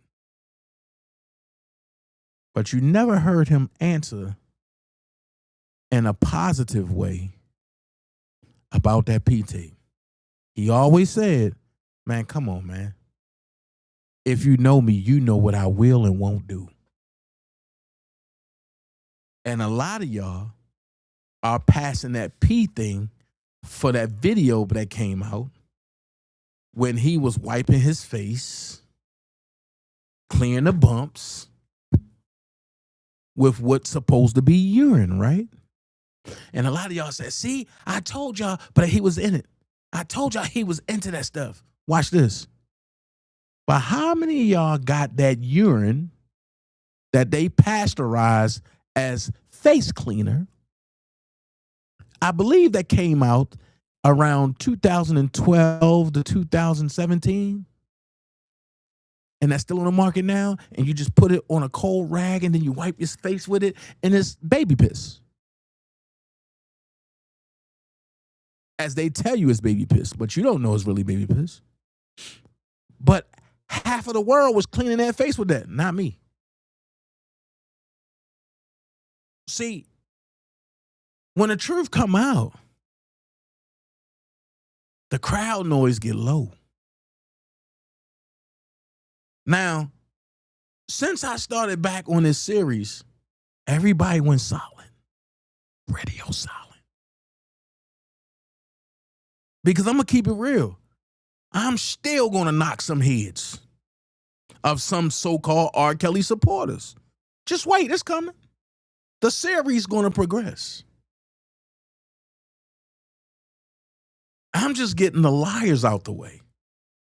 I have yet to talk about the supporters or the ones that thought they were supporters, the one that proclaimed to be supporters. I have yet to talk about them.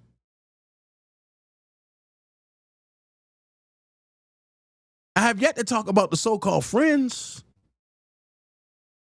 See how this go? This about to get bad. Because now it's all said and done. Everybody choosing their course. Everybody choosing their side.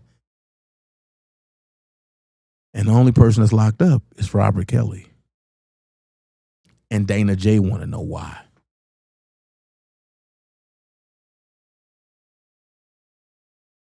So with that being said, I've never been finger phony and never will. If you got played in your transgressions, that's on you.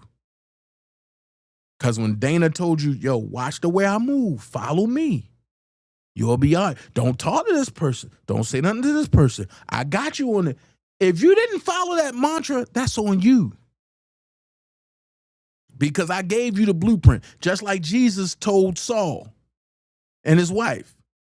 No, I'm sorry. Jesus told Lot and his wife. I'm sorry. Jesus told Lot and his wife, don't look back. You're going to turn into a pillar of salt. Lot's wife just had to look back. And that's how I feel about some of the so-called people that fell by the wayside. Dana J told y'all, don't look back. Don't look to the side. Keep your eye forward. Don't worry about the noise. I got that. Because can't none of them beat me. I got that. They can't handle me on here, in the street, in church, nowhere. So I got that. All y'all got to do is keep focused.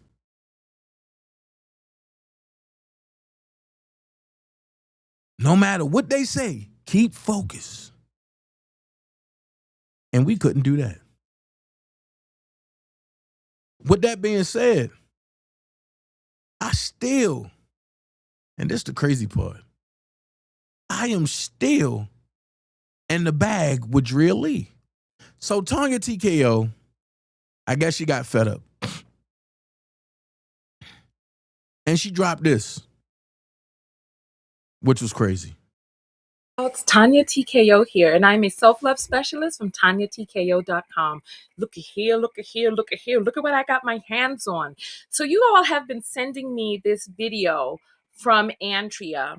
But I've been asking you guys to please send me the video where she's clapping back, asking people to purchase R. Kelly music. Because you guys have been sending me this clip, but you were sending me the 1-minute clip. And there was only one place on YouTube that I saw the full-length clip. So I'm going to watch it for the first time with you.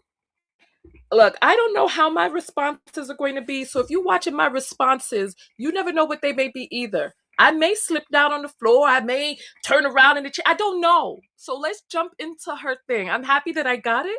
So let's see what this is all about here. Let's see. I don't give no fuck what you think about him personally, because we're not talking about that. But what we are talking about, him as a writer, performer, artist, producer, people that he has brought their careers back to life. We talking about from the eyes, he's revamping, bringing back Mr. Biggs and Charlie Wilson, like we gonna be Uncle Charlie, and working on that album from Kelly Price to Michael Jackson, Madonna, Whitney Houston, Toni Braxton. The list goes on and on and on. The man is undeniable. But at the end of the day, he had to do all of that with that dark cloud. But what kept him focused and kept him going is, I have to do this for my children to make sure that they are okay. Because he could have just went under a rock and hid and shit been in shambles and we be the fuck everywhere. But that didn't happen. So at the end of the day, I love him for that. I will always respect him for that. And he did it with grace in the height of the storm. It wasn't no shit like he went and hid off somewhere and then came back. He's a good provider. I mean, right there. He's a good. Wait a minute. That's not what you said in court. What you said in court is he is the worst thing ever. But now you backtracking your stories because the camera's not on you. Man, listen. I say what I say. Lock all these goddamn solicitors up.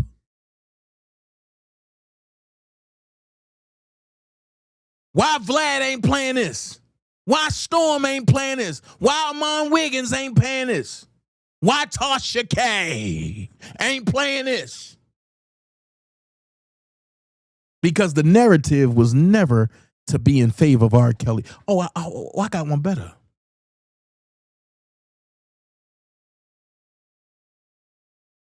Why is the friends, the brothers of R. Kelly not playing this?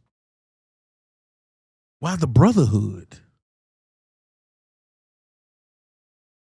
not playing this? And I ain't talking about the day ones. I'm talking about the new guys. Let's go. The provider. He's good with his child funding. And it takes a lot. Hold on, wait. He good with child funding. That means child support. Wait a minute. But why you got him down for child support then? So now you're telling yourself the child support was never about the kids. It was about you. To be him, to do what you do, to perform, write, be on the stage, do what he does. So I thank him that my children do live the life that they live. It's because of his hard work. It's because of his gift. It's because of his writing. It's because of his producing. It's because of his performing that we have the life that we do. And I say we because at the end of the day, I don't pay rent on a separate house. I don't pay bills in a separate house. It's not like, oh, I got a place where my kids stay and they got lights and then I got Okay, for all of y'all that came and told me I was lying, there you go right there. Was they in the line now? I just want to know.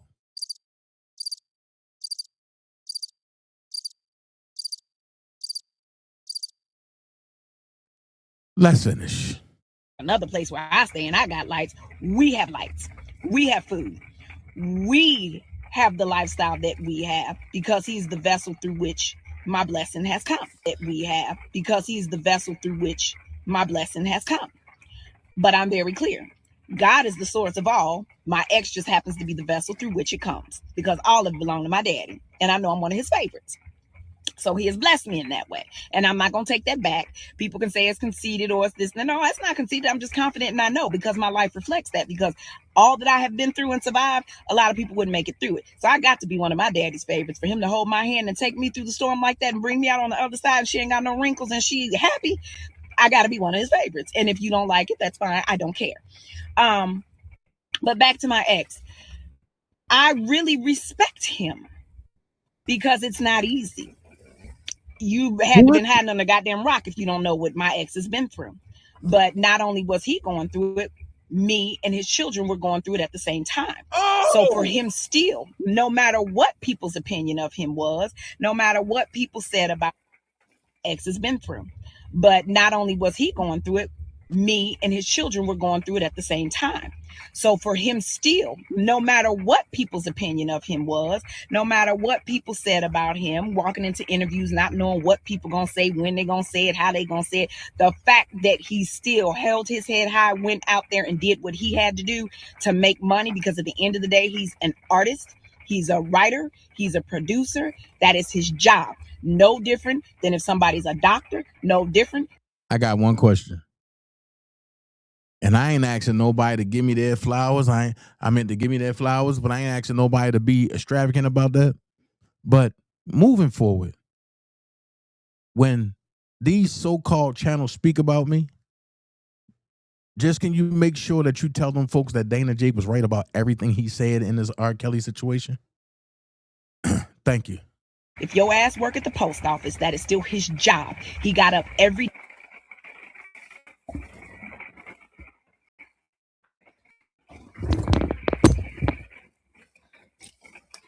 Hold up. Wait a minute. Hold up. You know what? I need a moment to process this, but you know what? Since the cameras are rolling, I'm going to process this out loud with you all, because this was my first time seeing it. And there were some cuts in there, because like I wouldn't have known, if I would have watched it before, I wouldn't have known if this was the whole video, but there were some cuts in there, so I don't know what else is in the video, because I would have watched the whole thing with you all. If there's somebody else out there who has the full video, please send it to me. I also need to know when this was filmed. Not only that, gosh, she acting like something happened to him. Okay, so I'm going to say this to start the discussion off. when we did her last video, we talked about Stockholm syndrome.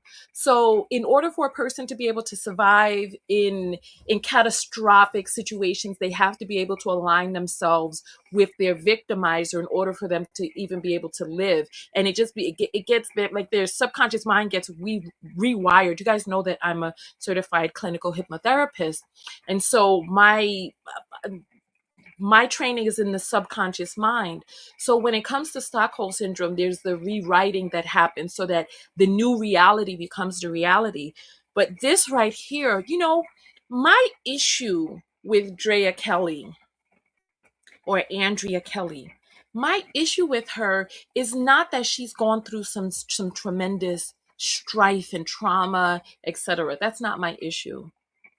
My issue is that she has taken it upon herself to create a platform to be able to assist other people. But she's not demonstrating that she has gotten the assistance herself. Like this right here, what it is that we're seeing, hearing her talking about, and then going on talking about the respect that she has for him. Like with the Stockholm syndrome, all of that lines up. Yes, yes.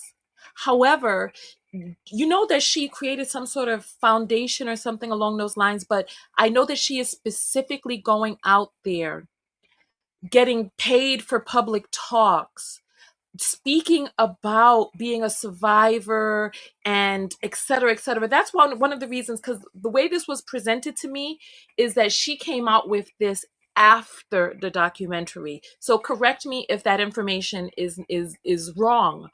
No, that's facts. When is she going to sit down and get herself some help? And then, I almost forgot to mention this. She was up and down. I saw another broadcast of her where she was talking about doing a GoFundMe to be able to take care of her children, because she says that Robert stopped paying child support years ago. And the children say they haven't seen their father in years. So I need to know when this was. Please help me. You all internet detectives are able to gather more information. This was after surviving R. Kelly. But like I say, a lie don't care who tell it. Like I say, a lie don't care who tells it. As long as it's being told, they don't care who tell it. So I'm looking at something real quick. Hold on. I'm looking at something real quick. I'm looking for something real quick. I'm gonna give y'all a little bit of this real quick, because I want y'all to get a grasp of a little bit of what happened in Chicago for the trial. Okay, I want y'all to get a little bit of this. Here you go.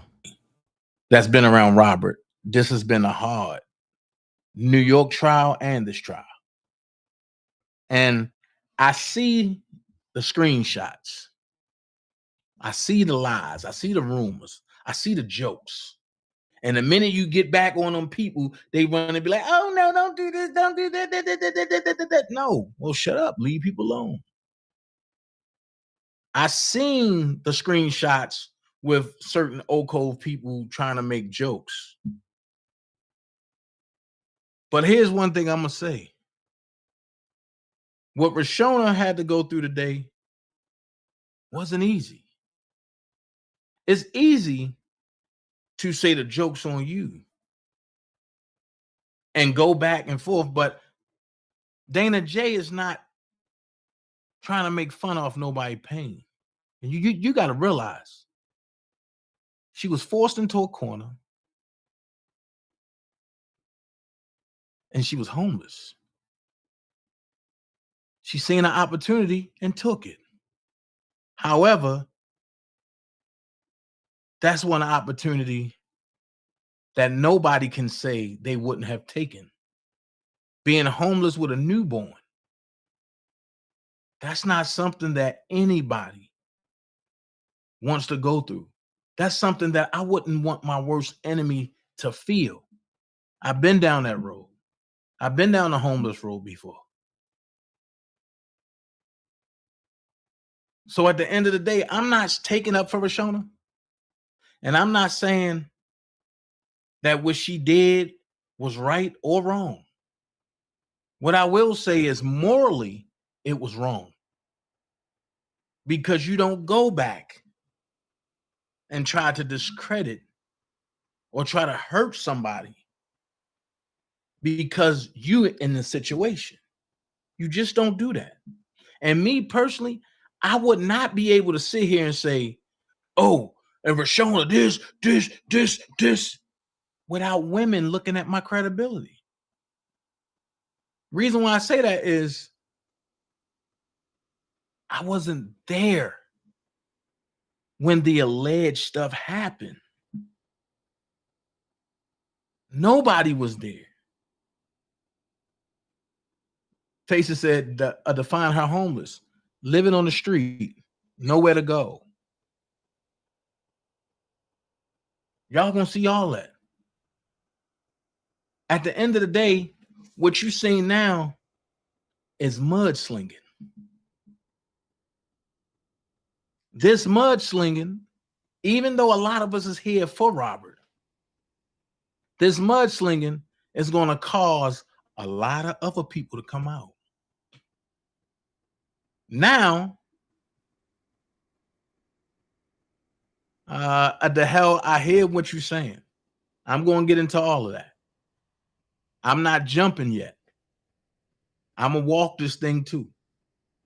Just like y'all walk that thing on Larry joint, I'm going to walk this thing on my joint. I got everything that you said. So, one thing's for sure, two things for certain. What I'm hearing, and see, and I like when the hell came and said that, because now that opens up the door for me to destroy what she just said. But what I'm seeing is one grabbing, other dodging. This case that we see now have the potential to create a boomerang effect and bring in all parties. I'm going to go here. You might see Earl from public announcement behind what's going on. You might see Earl hop up on there. I'm not understanding certain things, but God have a way of revealing things that none of us know nothing about.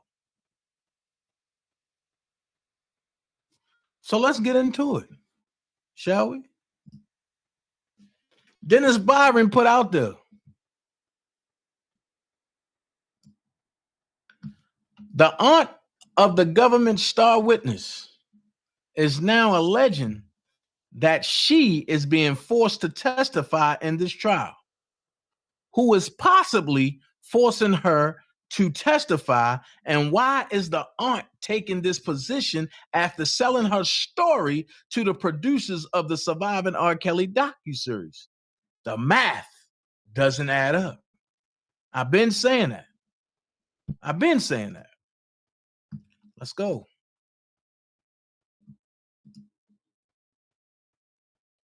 Megan Crepeau. I be butchering her name terrible. I know she probably look at my joint and be like, yo, this is not my name.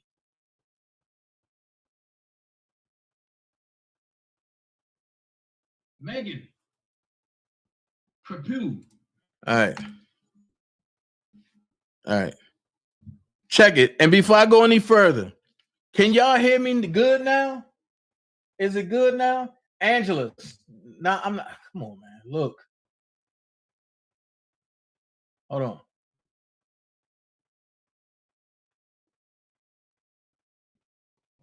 on. Look. Let's go here. Let's not block nobody unless they being, out of order. I'm glad to see Angela in the building. When I seen Angela, I'm glad to see her in the building. That's what's up. So can y'all hear me perfect now? Is it choppy? Is it anything now? That's all y'all gotta do is hit that like button. Hit that like button. Just mash that joint like. Act like you hitting that A button on Madden when you're trying to break that tackle. Come on. Come on. Hit that like button. All right, cool. So Megan put, good morning. It's day 5 of the R. Kelly Chicago federal trial. Jane, his former goddaughter. Watch what happens when a 50-year-old man blocks DHT naturally for just 90 days. Day 1, nothing visible yet. Just another middle-aged guy staring at his disappearing hairline. Day 30, baby hairs start appearing where there was nothing. Day 60, balding spots filling in with new growth. Day 90, his hairline is fuller, thicker, and moving forward. At 50, you've probably been told your hair loss is permanent. That ship has sailed. Now this is former goddaughter. I like that. Testified yesterday that she was in fact the girl Kelly sexually abused. Sorry about that. I'm back. On a now and infamous video. Cross-examined by Kelly's attorney is expected to begin shortly. Scratch that. The defense hold on, scratch that. The defense for co-defendant Milton Brown is cross-examining Jane first. Kelly's attorney will have the chance to cross-examine her later. All right. So now I'm back. I apologize for the commercial. Had a lot going on. Whew. So now I'm going to go here. Because I let you see a little bit about that and see what's going on. So that way you can get a little feel about what's really being talked about, right? So with that being said, before court and before all that, they wanted people to shut up. Like Hallie Calhoun. So they come out with a story on January 28th, 2019. Watch the timeline. They come out with a story that R. Kelly is being accused of physically attacking his ex-girlfriend, Hallie Calhoun, back in 2017. According to TMZ, here we go. According to TMZ, the disgraced singer, who is currently under criminal investigation for sexual abuse, went into a jealous rage with things turning physical after one of his concerts. Watch this. This is the story that they paint. Now, most people sit back and say, oh my God, that's true. That's true. That's true. No. Listen to what I'm telling you and follow me with this. This was leaked from one of R. Kelly employees that just got fired. Now, it says, why R. Kelly's camp denies the allegations, sources connected to Holly. It could only been one. It only could have been two people. It only could have been two people. The stylist and the publicist. That was more than a publicist. Her son's name is London on the track. I'm going to leave it there. So how would your son get better and get well known unless you pull R. Kelly back? See how this go? So it says Holly, who was 19 or 20 years old at the time, was attending one of Kelly's 2017 concerts. He came backstage and accused her of looking at another man. Holly reportedly responded by shoving Kelly, who then allegedly retaliated by grabbing her by her clothes around her neck and tossing her like a rag dog into a wall. Watch this.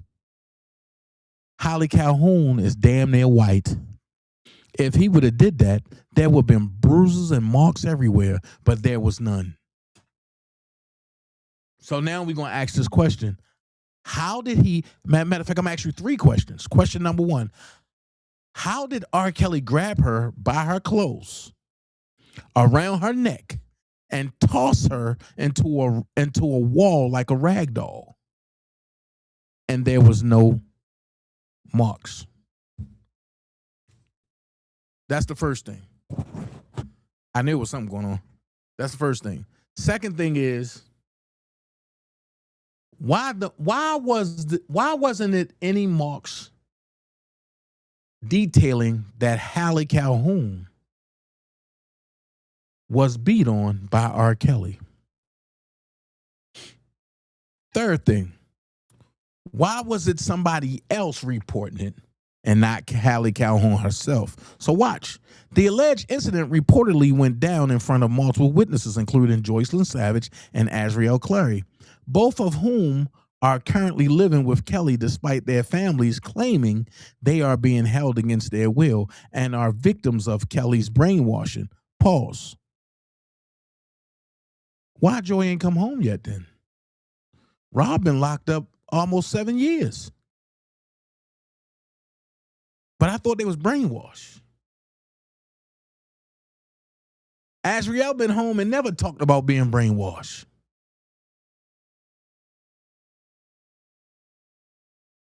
Okay. Okay.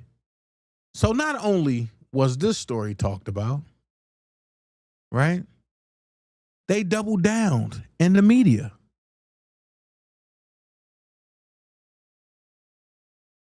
And gave you another story. R. Kelly allegedly threw one of his women, Hallie Calhoun, into a wall in fit of jealousy. Hold on. Why these people are not held accountable? Now, this is Hallie Calhoun. Can I ask y'all a question? If R. Kelly was to throw this lady into a wall, if R. Kelly was to grab this lady by her clothes around her throat, wouldn't it be, what up, Primo? Wouldn't it be scars and marks on this lady? Wouldn't it be scars and marks on Hallie Calhoun? Where are the scars? Where are the marks? Also, this is dated January 28th, 2019. And they doubled down. They showed pictures and everything. And they said Joycelyn and Azriel was there. But you never hear Joycelyn or Azriel talk about that. Even when Azriel left, gone, you don't hear talk about it. But watch this. Clear into the rage of surviving R. Kelly. The one person that was supposed to have got thrown into a wall and beat on was attacked by the surviving R. Kelly crew because she came out and said, the things people do for money is just sad. I don't have sympathy. You had a choice. Shaking my head. I just want the world to be smart at this point. Come on. Goofy as fuck.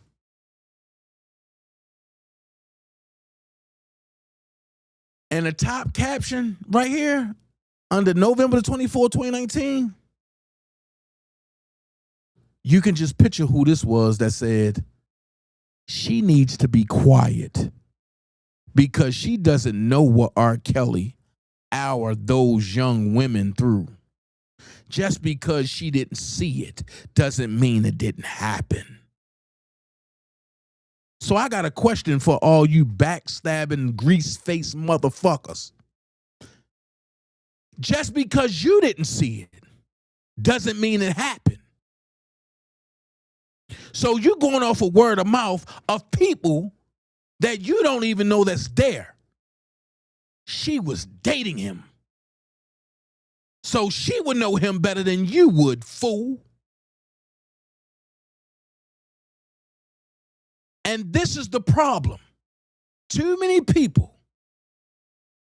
want to jump on it, but not enough people want to just back away and say, hold on, let's put reality in this thing.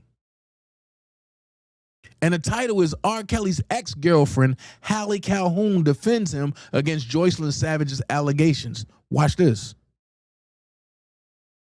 Hallie been around Joy and Azriel. Hallie was the first one that said that wasn't Joy that had that account. And I got to give credit to where credit was due. Shout out to Atmos. Man, Atmos don't talk, but shout out to Atmos. because he the one that took my advice and went behind the scenes and got the people that was involved, which turned out to be the Savages. But okay. They threw somebody else out there so that way their name can be cleared. And people sit up here today and say, why do I go after all the parents?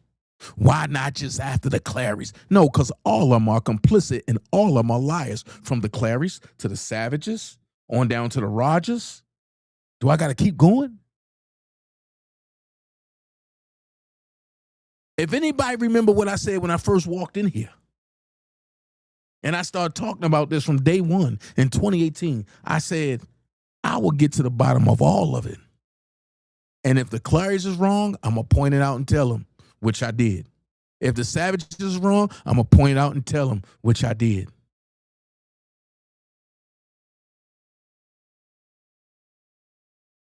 If the Rogers are wrong, which I pointed out, I will point out and tell them, which I did. If the so-called inner circle is wrong, I will point out and tell them, which I did.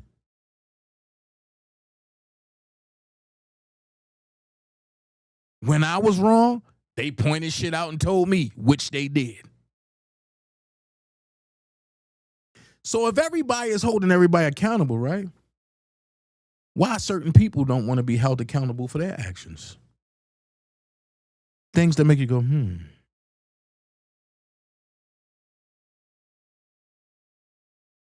If you was wrong, Dana either called you out and made a fool out of you, or Dana pushed you all the way away from him and then called you out.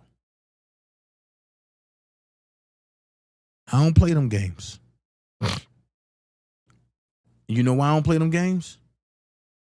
Because R. Kelly can be me. R. Kelly could be you. But I'm going to give you the facts of it. Ain't none of us sitting on that type of bank for them to attack us like that. Let's keep it a buck. Let's keep it a gully. Let's keep it a G. Ain't none of us banking like that. However, let's look at something real quick. Shout out to Melissa's Conspiracy, because we all was working on this. This is 2019 work. Let's go.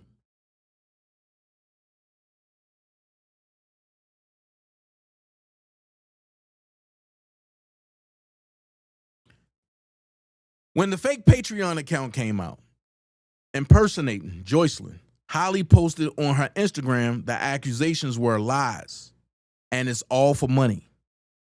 She said Joycelyn and others had a choice and the public should stop believing these lies.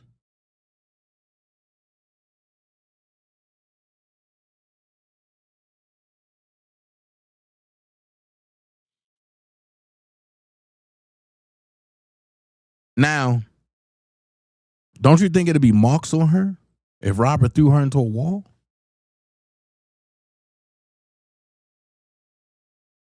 Make it make sense. Make it a party, we'll take some drink all in my cup, smoke all in my vision. You so turned up, hitting all of those positions. Everything I got about to throw it on you. You living on that pool, girl, you know what to do. Pause. At this time, her and R. Kelly was together, but I thought R. Kelly only made them wear sweatpants. I thought R. Kelly only let them travel with women. See how the lies are? See how the lies are? So bring your body over here. Whisper the shit up in my ear. Girl, our eyes are making love. We ain't even got a touch. You and me. Facts. She was still supporting R. Kelly publicly while being forced to talk to the feds, thanks to the Savages. In this room, I'm pleasing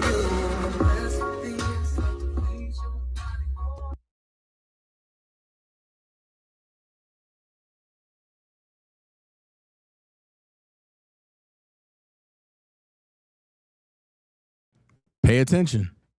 When I told y'all Azriel was the most hated one. And y'all gonna see why as we get into this. Because I'm gonna show some things.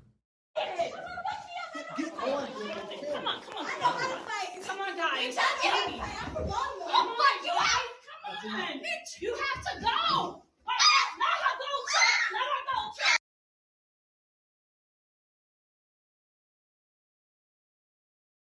Mm-hmm.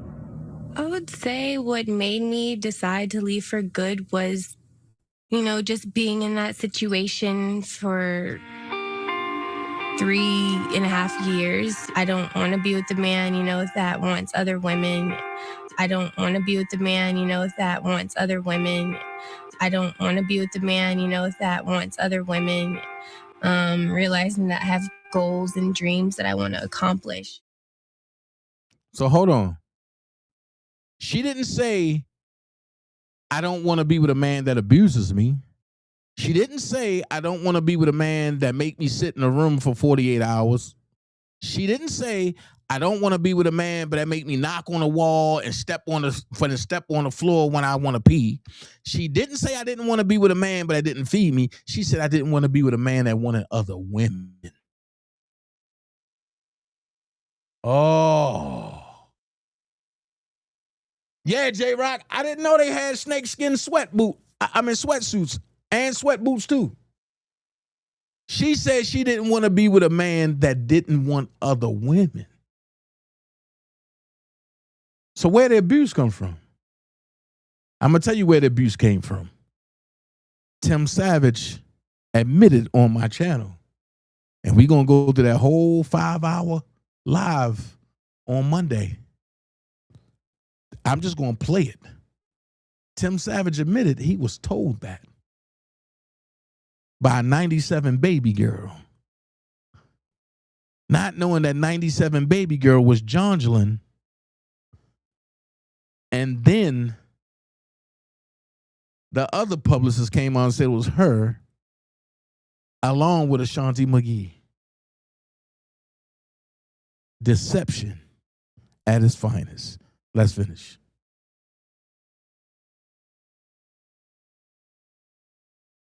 That only solidifies what some of us already know. All of these women wanted R. Kelly for themselves and are disgruntled because they couldn't have him.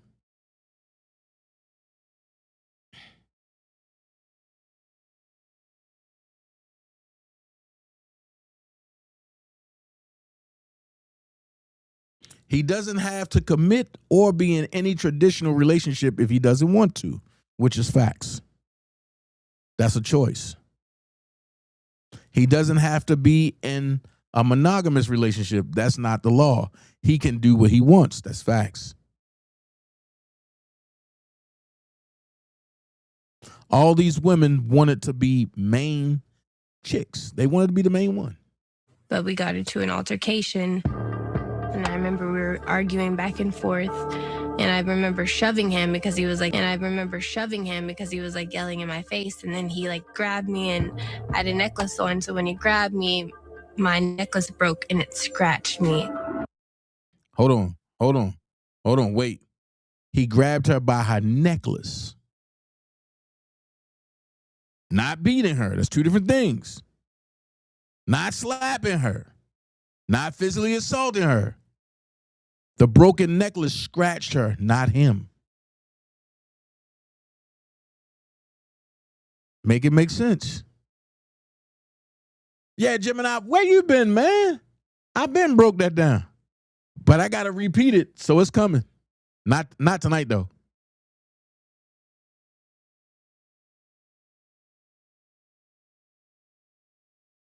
Still love bombing R. Kelly on social media. Still supporting him years after their relationship ended while she is in another relationship. Facts. She still supporting him. So how was your relationship with R. Kelly? Ups and downs of just any other relationship. Yeah. So but him being who he is, it puts him in more eyes and more opinions and more, crazy stuff that comes with it. Absolutely. So, I feel like there's a lot of untrue things that that I can't be aware of because it's something that I, a lot of things that I hear or, stuff like that. I've never. You didn't experience those things. So I can't, I can't comment on that. So. Hold on, she been there for 3 years. So you mean to tell me that everybody got beat on except for Hallie Calhoun?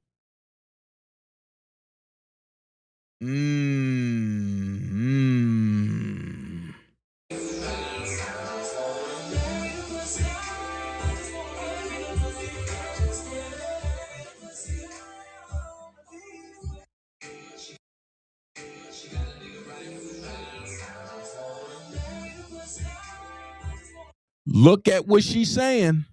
Look at what she's saying.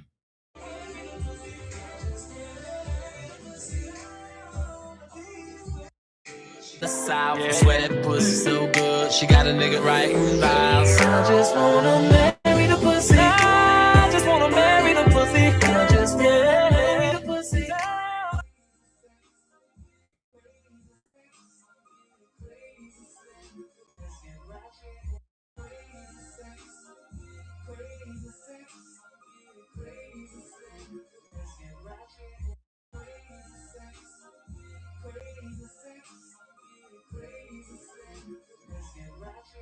Crazy sex, oh, crazy sex. Let's have crazy sex. Are you with it, crazy sex? Are you with it, crazy sex? Let's get ratchet, oh, let's get rough, let's get naughty, let's get. So now that you got that, now that you know that Hallie said that she pushed him and he grabbed her necklace, and because her necklace broke, it scratched her. Where's the abuse? Now, hold on. Let's go there. They dancing together, and he got her by her throat. See, these are the truths that y'all don't want to see. That's a normal boyfriend-girlfriend situation right now. Watch this.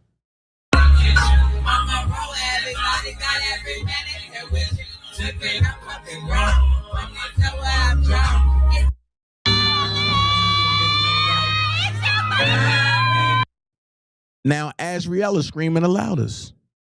Everybody's there. But I thought he was I thought they all wear sweatsuits. I thought everywhere they go, they wear a sweatsuit.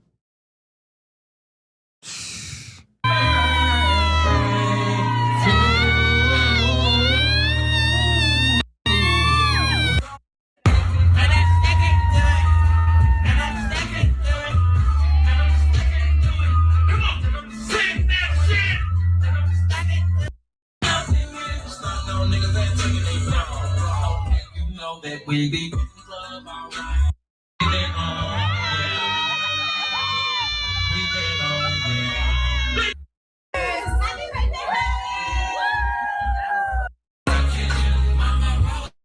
So with that being said, Hallie Calhoun, I thank you for being a soldier and stepping up and telling the truth. You know what I mean? They not going to like it. That's why they talked about you. They talked about your mama, and they sat back. Oh no, R. Kelly made Hallie Calhoun mama strip butt naked. No. Hallie Calhoun mama kept it a buck. She said, with all the allegations going on, I did that willingly because I wanted him to know that I don't have to wear a wire. I don't do that type of sugar honey iced tea. So now we're going to sparkle. We're going to speed up a little bit. We're going to sparkle. Because at this time, Rashona done spilt the tea. Rashona done spilt the tea on Sparkle.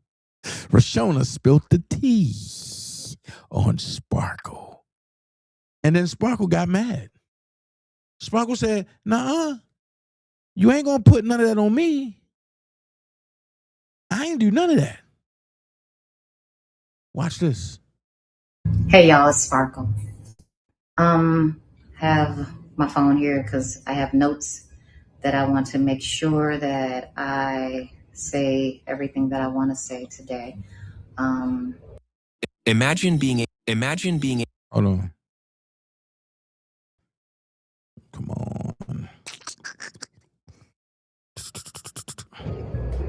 forgive the bolting of the jets overhead. We have the air mortar show here.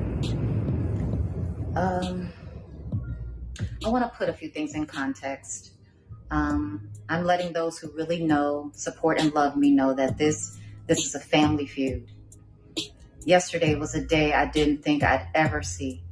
Nevertheless, at this point, I'm pretty much prepared for anything.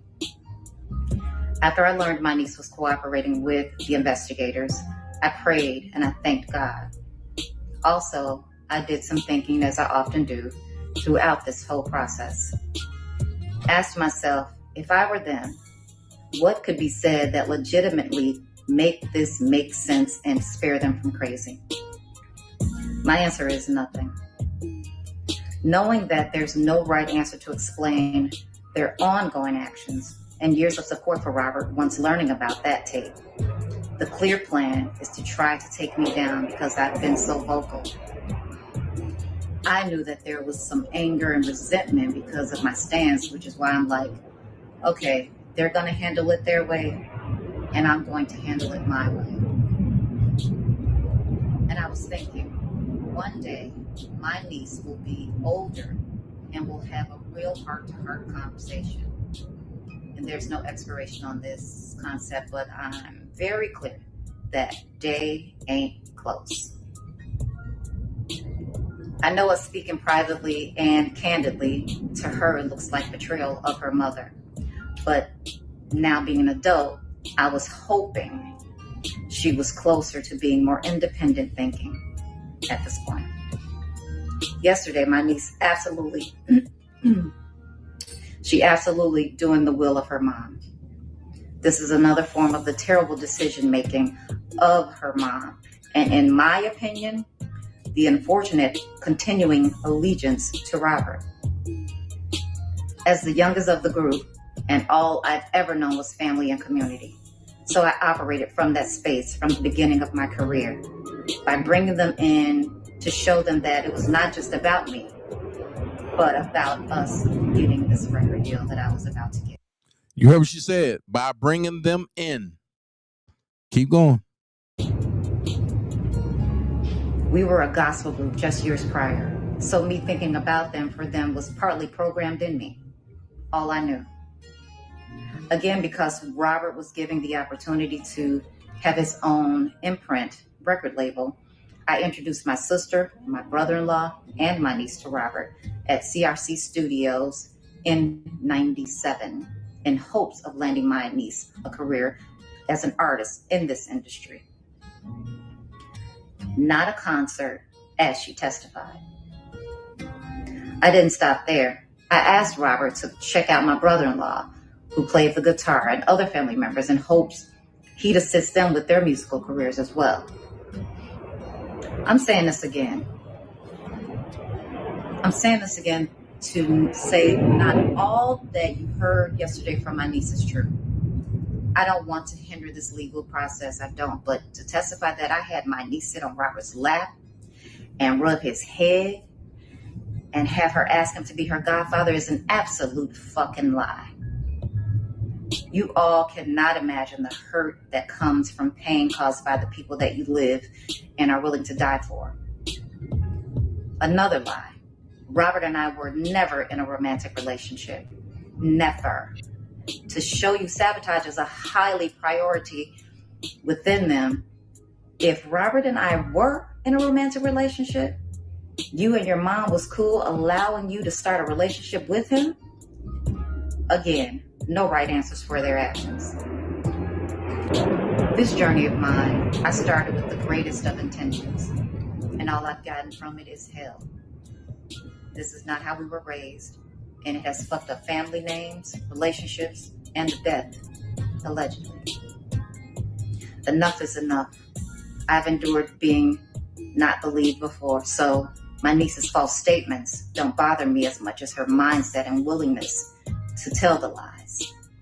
I'm certain it's from her mom. Certain. But she's now old enough to start bearing some level of responsibility of her actions.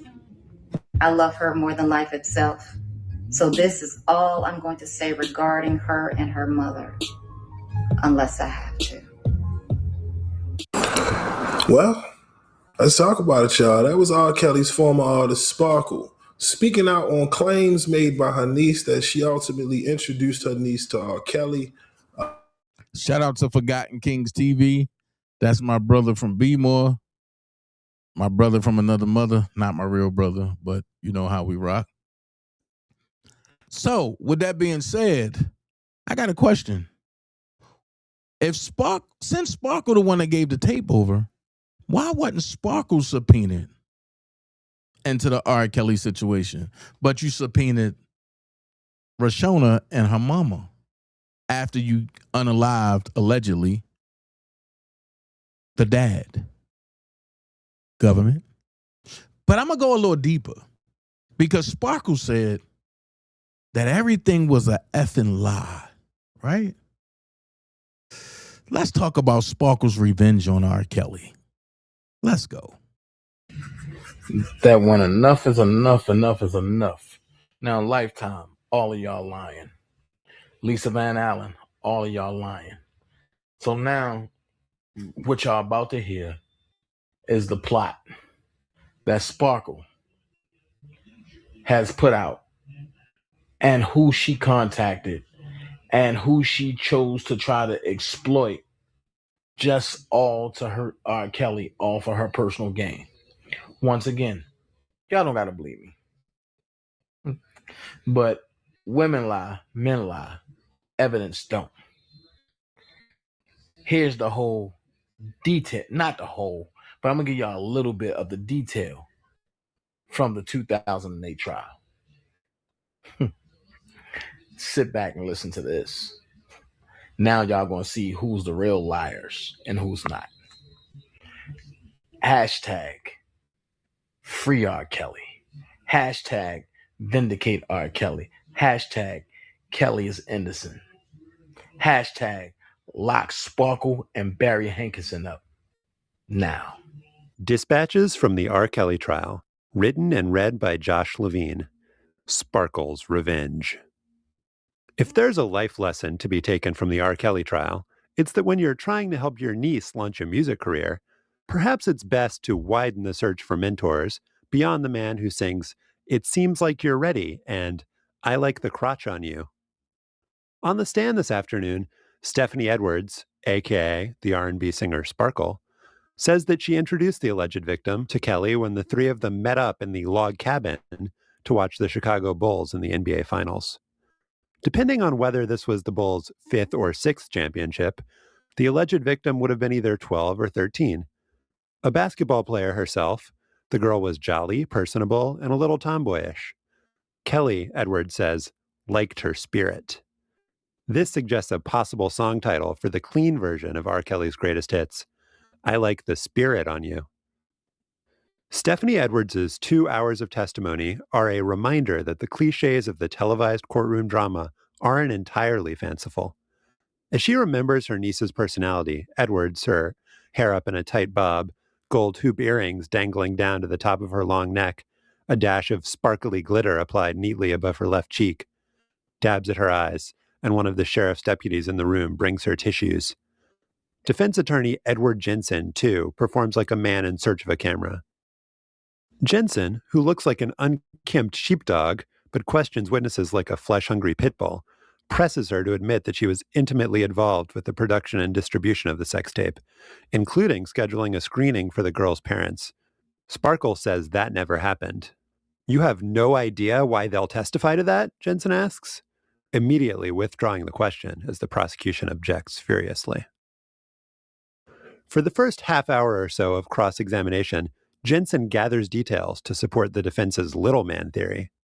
He asks whether she knows how many of the hours and hours of footage typically shot for a music video are never used. She has no idea. How many different videos Kelly has made over the years? A lot. And how many videos the alleged victim's much smaller time musical group starred in during its career? She says 2 or 3. Jensen next establishes Sparkle's motive: a bitter musical divorce. After her self-titled album, released in 1998, and produced, written, and arranged by Kelly, was certified platinum, Edwards expressed a desire to work with other producers.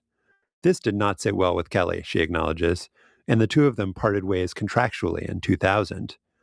Over Jensen's protestations, Edwards insists that she and Kelly still got along personally at this point.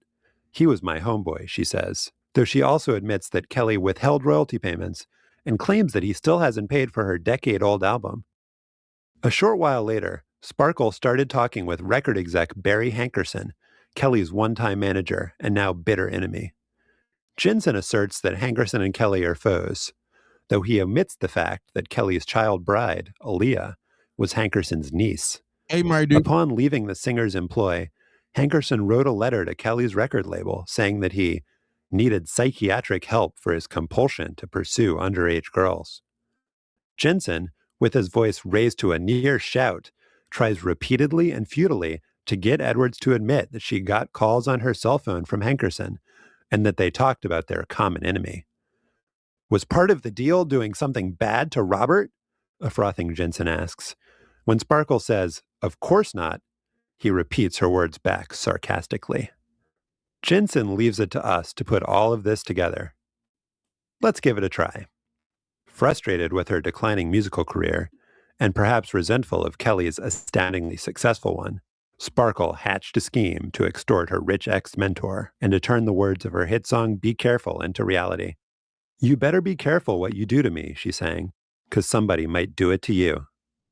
While Kelly was out making beats one night, perhaps she enlisted a pair of underemployed porn actors to bust into the singer's log cabin and film themselves having sex, peeing, etc. Bingo. Listen to what I'm trying to tell y'all. But no, y'all didn't want to listen. Pay attention. Perhaps she enlisted a pair of underemployed porn actors to bust into the singer's log cabin and film themselves having sex, peeing, etc. Now, who might that be? If y'all can tell me who the inspiring porn actresses can be, you might get a gift from Dana J. So can somebody tell me who the inspiring porn actresses were that Sparkle enlisted? Let's see if y'all can tell me.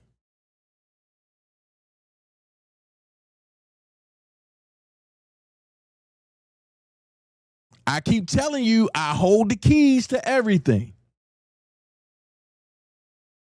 While people are coming on the internet and telling you what's being told by the parents, I'm telling you what's being told by living the thing.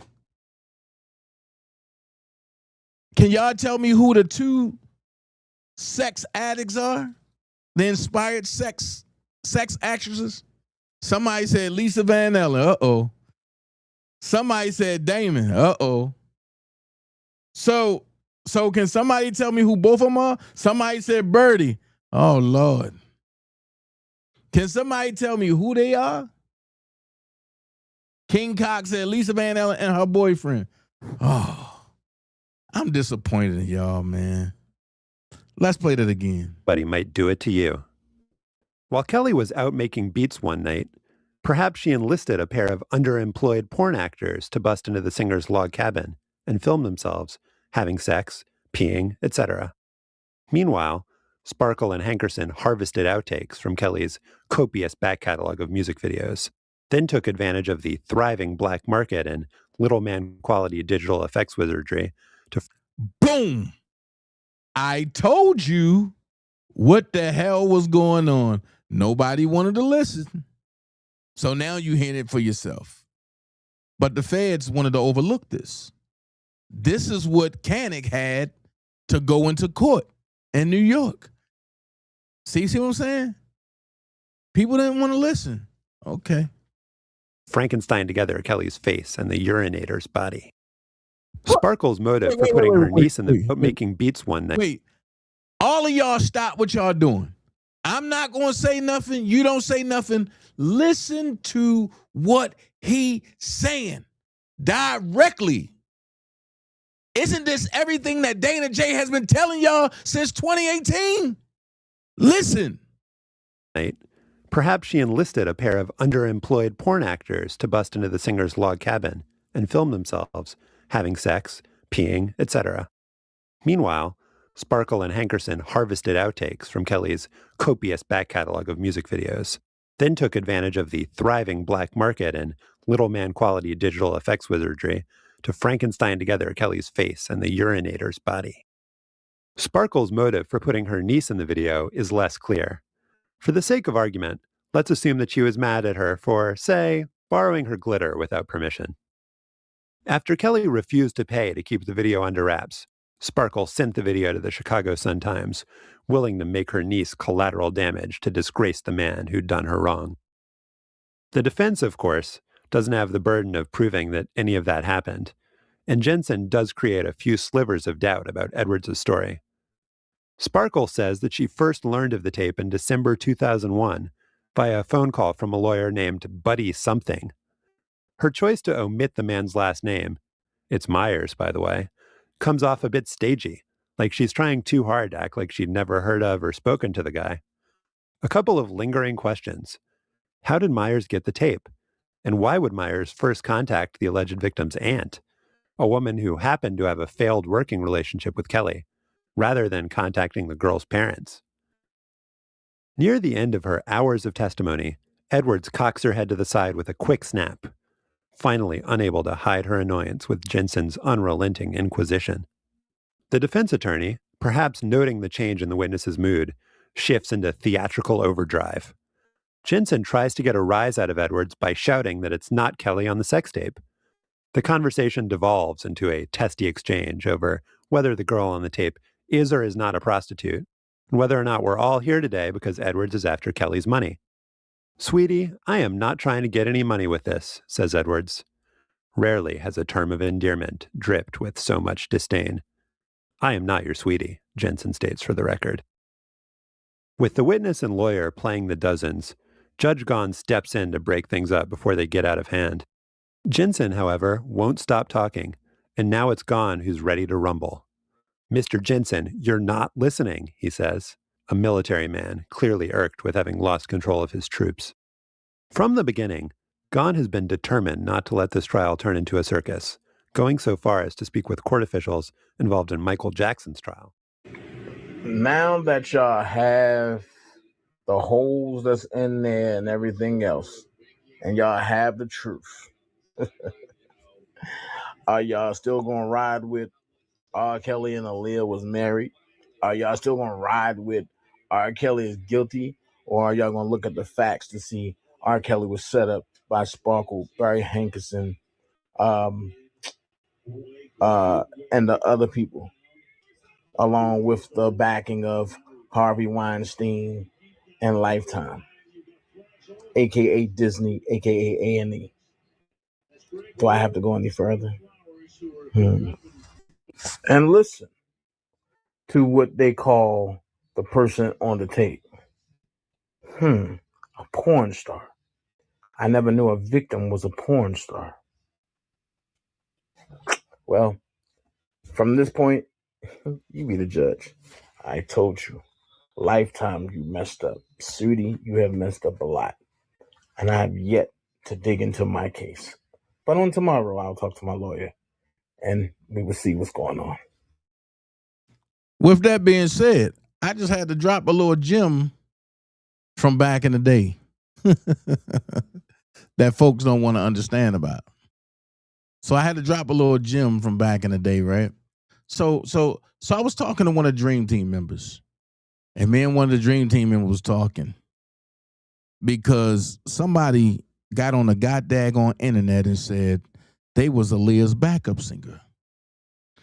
And I gave this to Kanik, and he approached that person on the stand. That person came and tried to destroy Levi. That person tried to destroy Levi for Kelly by calling him stupid and yelling and crying and saying that he don't understand and that he going against victims. So now we're going to walk down that rabbit hole. Aaliyah age ain't nothing but a number of background vocals. Who was the background vocals on the hit song Age Ain't Number, on the hit album Age Ain't Nothing But a Number? Okay, background vocals for Aaliyah's 1994 hit Age Ain't Nothing But a Number were performed by Aaliyah herself, R. Kelly, Stephanie Edwards, and Stephanie Huff. Hold on. Which the lady that came on the internet that appeared on Surviving R. Kelly happens to be Stephanie Edwards' mentee. So when I called her a liar and everybody said, oh, no, you victim shaming. No, because I know the facts. Javante Cunningham ain't nothing but a liar. I know the facts. Then it says R. Kelly, who produced and wrote the song, also contributed to the vocal arrangements. The track features a signature smooth R&B and hip-hop influenced sound. You can watch the music video for Age Ain't Nothing But a Number right here, right? Not just that, right? Not just that. It goes a little deeper. And it gives the background. It says Party Time Karaoke Topic, YouTube, January 30th, 2022. Lead vocals, Aaliyah. Background vocals, Aaliyah, R. Kelly, Stephanie Edwards, and Stephanie Huff. Producer, songwriter, R. Kelly. Recording venue, Chicago Recording Company, Chicago, Illinois.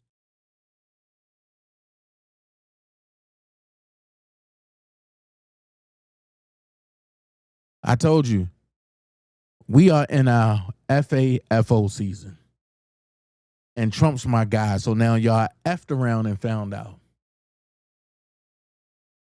There go for you right there, J-Rock. It's all for you right there.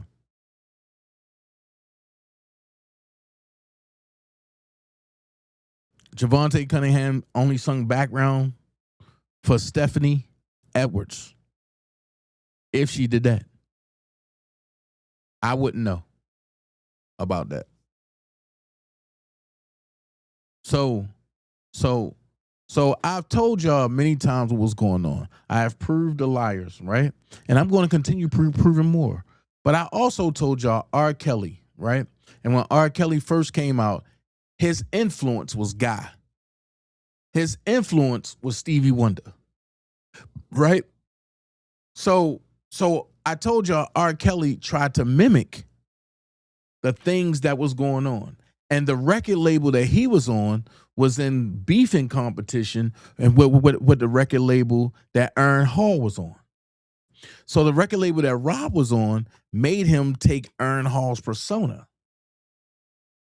You know what? Don't believe me. Don't believe me. I'm going to let Robert tell y'all for yourself. Thanks to Prima Donna for dropping this. Check this out. Was strange because when I first got my record deal, when I presented to the company was things like I Believe I Can Fly, World's Greatest, dedicating, to my favorite girl, songs like that. I wasn't even thinking doing sexual music, but my company was showing me Bobby Brown, and they were showing me all the guys that was in Guy and Aaron Hall and the songs that they was doing, Tenderoni, and so I felt like I could imitate people pretty good. So I imitated what I was hearing because that's what the company wanted me to do. So I started doing that, and Honey Love was one of those songs. If you go back and listen to it, it sounds like Aaron Hall. It sounds like some guy would have done back in the days. Again, Vibe, the first single Vibe, it sounded like something New Jack Swing. And, I was just imitating what I heard on the radio because that's what my company wanted. They didn't want Black Man to be honest doing the white songs. He's sick. The internet is buzzing. When I presented to the company was things like it was strange because when I first got my record deal, when I presented to the company was things like I Believe I Can Fly, World's Greatest, dedicating, to my favorite girl, songs like that. I wasn't even thinking doing sexual music, but my company was showing me Bobby Brown, and they were showing me all the guys that was in Guy and Aaron Hall and the songs that they was doing, Tenderoni, and so I felt like I could imitate people pretty good. So I imitated what I was hearing because that's what the company wanted me to do. So I started doing that, and Honey Love was one of those songs. If you go back and listen to it, it sounds like Aaron Hall. It sounds like some guy would have done back in the days. Again, Vibe, the first single Vibe, it sounded like something New Jack Swing. And, I was just imitating what I heard on the radio because that's what my company wanted. They didn't want Black Man to be honest doing the white songs. He's sick. So hold on. But when Dana told y'all that, Dana was lying, right? So So I'm gonna give y'all a little something real quick. Dana feel as though that he can imitate a little bit of people too. He feel like he can imitate some folks too. He feel like he really can imitate some folks. So y'all know about the guy, y'all know about all that stuff. Well, Dana felt like he can do a little something too. Go a little something like this. Tell me if y'all can hear this. Yeah. It ain't baby mama drama. It's grown woman standards. Dana J, you knew before I did. You saw the cracks I was hiding in plain sight. Still pulled up on me like you gon' be alright. I was busy moving fast, chasing the next thing. You were steady loving me like it meant something. When my phone was dry, you stayed consistent. Yeah. When my pride was loud, you stayed persistent.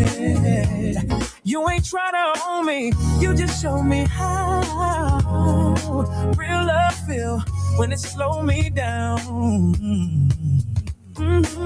That's real, that's real. Say it again. I was guarded, you was patient. I was broken, you was gracious. You ain't wait for me to change first. You love me first. Dana J love me first. Love me first. Love me first. When I didn't even love me right. She believed in the man I was becoming, become before the winds, before the light. So if you listen to that, right, and the first thing you're going to think is she got that vibe, and you're going to think about that, then you're going to think about that groove me, baby, tonight. So you're going to mix Ern Hall, Guy, and R. Kelly all together with a little bit of Bobby Brown. Don't be cruel. I will never be that cruel to you. So when you mix all that together, you got somebody like Dana J that's going to come through and give you something like that. So I'm just giving you a little something like how art imitates art. Even though the words are different of all of it, art imitates art. And don't go nowhere because I'm going to play some stuff for y'all today. Some stuff that y'all say that y'all didn't hear the other day. I'm going to play some stuff for y'all today. Oh my God, I'm going to play for some stuff for y'all today. But the last slide that I got for y'all, right, is this right here. And I'm just going to be honest. It kind of sold me crazy. It kind of made me mad today, really, because, and the reason why I made me mad, hold on, let me see if this is the right one. Yeah. And the reason why it made me mad is because people called me a liar.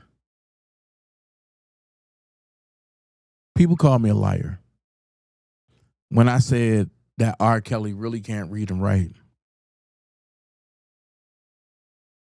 And it bothered me because I was really telling people the facts about what was going on with R. Kelly and how he recorded. And I was destroyed on the internet. I was called a liar. So let's listen to this. Let's see if I'm a liar now. Who that? Who's that? Yeah. You ever heard Jam? Oh, Jam. Teddy, Jam for me. Yo, listen. Aaron Hall Yeah. was the king. R&B. King. God, it was the most popular shit. And then what R. happened? Kelly came out. Do y'all think R. Kelly's the Safe greatest of all time? He definitely there. One of them. Really one of them. He'll come out here. They let him get a furlough. He'll come out here shit on anybody in the verses. Now listen to this. Hey, look, if they let him get a he will furlough, shit on all of them. Look. Man locked if up. feds don't give out furloughs. This is what the question is, right? We be having this debate. If R. Kelly get out tomorrow, do you think he will sell out a concert? Hell yeah. 1 second. Yeah. But what about the shit he just said about Nemo? Or they ain't gonna do that to R. Kelly? Do what? The diss track. They say the shit this They ain't doing that scenario to R. you Kelly. just gave us. We talking about rappers. Where I said they would do that to Tupac. They ain't doing that to R. Kelly. R. Kelly, like he said, when you cool, it is what it is. That's R&B. All right. Right? I'm just So asking. R. Kelly. I think he'll sell out as soon as he get out. If they said R. Kelly getting out tomorrow and he announced the concert when he got out, that shit sold out. R. Kelly ain't sold his catalog. I don't think he owned it. So what happens is R. Kelly wasn't so smart business-wise. Yeah. So R. Kelly was a genius, not even with the pen. He couldn't write. What? Dyslexic. He write back. So he write on the recorder.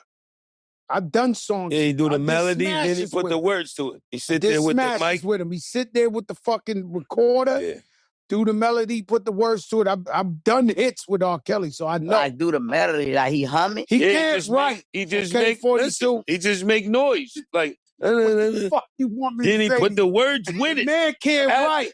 Yeah. But he a genius, so he go on the recorder. Yeah, the melody. And he hummed the melody, then he put the words to it. Like best of both worlds. Yeah. That motherfucker was all right. That best of both worlds, that's probably my second favorite album of all time. It's Illmatic Nas. Yeah. And it's best of both worlds. Hello! Yeah, That shit yeah. crazy. No, for real though. I was like, this nigga right here, sweet right here, bro. I was young. This was like I go. best of yeah. both worlds. Hell! That motherfucker. Did they tour for that? Let me see your little Yeah. body. They did one. I know that motherfucker. Shit was crazy. Crazy. Shit used to Somebody be girl crazy. is at this Shows party. was crazy. She coming home with somebody girl is at this party. Yo, bro. Sit tell in you the something. VIP. I really, yo. He doesn't own any of his stuff either. They're very little, apparently. He got Sold it early? It's all tied up with the labels, and then other stuff is tied up because of court shit and whatnot, too. I don't even think that. I know the real, if you want the real. You don't want the fake? Give us the real. Everybody ain't willing to say this. That's why you never heard it before. You know what I think? What? I think he got in trouble. Was like, this your name, you got the. No. So they can't take What it. happened was that would have been they smart. called him and they stepped to him and said, gonna put you in jail because you did this. Not speculation, not nothing. You did this to her. How about you sign over your catalog and you're publishing to us and we won't put you in jail? And he signed it before the court case. And when it came time, he couldn't even pay for his lawyer. Also, be clear that if he would have went to jail for other crimes, I'm sure everybody would have chipped in and got him the best lawyer in the world. But once you play with that crime, Sexual assault. you cannot control. What he in jail for? Sexual assault. Pedophiles, shit like that. Each his own. Bottle 18. I can't really tell you. I I'm don't really saying, know. is he in a federal penitentiary? He in the feds. No, he done. We He in never the feds. seen R. He in the Kelly feds. again. Never. No, I think he gonna get it. Nah, he They're getting out. never, ever seeing R. Kelly Because he again. just God might bless hide him. from us, but he getting out. I think Trump gonna get him out. Hell no. Nah, Trump though. Let me explain something to you. Trump. Fat Joe. He can't. He got nothing to offer him. Man, when Trump I'm the last year, last. you gonna see him get so many Listen to motherfuckers out. me. I'm the last true R. Kelly fan. I I'm a watched fan. that trial. No, I'm a fan. The fuck is you talking about, crack? I watched every day Yeah. of his trial. Yeah. I prayed every day That he beat. for R. Kelly that he beat it because he was my friend. Yeah. And I was hoping he wasn't guilty of this. And I prayed and prayed and prayed and hoped he was innocent. I'm telling you, I don't know if everybody else went to that Trial. No, to that length What about now? of that. I can't. Where you at with him now? I just can't do it. Like, I just can't do it. Hey, you know what I want to ask? He done went to jail for murder. I'd have paid for every lawyer in the world. Shit he did currently. Huh? That's what I don't know. Did he go to jail for shit he did back then? Like I in the thought 90s? he was the. Yeah, he did. Look. Hold on. Let me say something, because you is guilty. lawyer. Oh, But boy. listen, You But gotta they The say shit he fixed him. did. you gotta say Look, guilty, don't you? he was did guilty. some. I don't gotta he say he's did- guilty. What you want me to say? He He went to did trial. some He ill guilty. man. Hey, check this out. I need some people that know how to get into the producers of Joe and Jada. I need that. Listen, let's start a hashtag. Dana J need to be on Joe and Jada, and we need to discuss our motherfucking Kelly. How about that? How about that? Dana J get on Joe and Jada and discuss R. Kelly, and me and Crack can talk about it. Let's go. What y'all think? Y'all get me with the producers of Joe and Jada. I'll make it happen. I'll talk to them. We'll get in there and let's get it rocking. Shit, because I'm he saying did the some internet bullshit kill him for and not they've saying stashed guilty. it for mad years. He did some shit to little girls, and then it trial didn't happen till she was a grown lady. Yeah. So they threw that one out, but then they came with some other shit. The point is, He started. Fucked up. Yeah. the point is, if you allegedly kill two people and get away with it, O.J. Simpson, you move to South Africa. Yeah. Or you move Not to the Vegas. Bahamas. You do not diddy bop around the white people at Morton Steakhouse thinking you slip on a banana peel, my nigga, you getting 10,000 years. Yeah. It is what it is. So the guy was hot, and I guess he kept playing with fire, and then it was like, hello. And he has life, guys. Dang. They have an extra case waiting for him in Chicago that has nothing to do with this. That they said, chill. He got enough. If he ever attempts to come out, we got this one on him. He's done. God bless Yo, him. I gotta get the fuck out. You don't want to listen? I can't understand. There's a guy. Who you know? I'm telling you what I know. They got a layaway case. I don't in think case he gets So out. he's got a 30-year What's federal that? sentence from New York for racketeering and trafficking with an appeals court, and it was held up Man, in they 25. hit him with a lot of bullshit. He also has a 20-year federal sentence from Chicago. Look, he got New York and Chicago. But They ran with it the together. 19 years concurrent, one consecutive.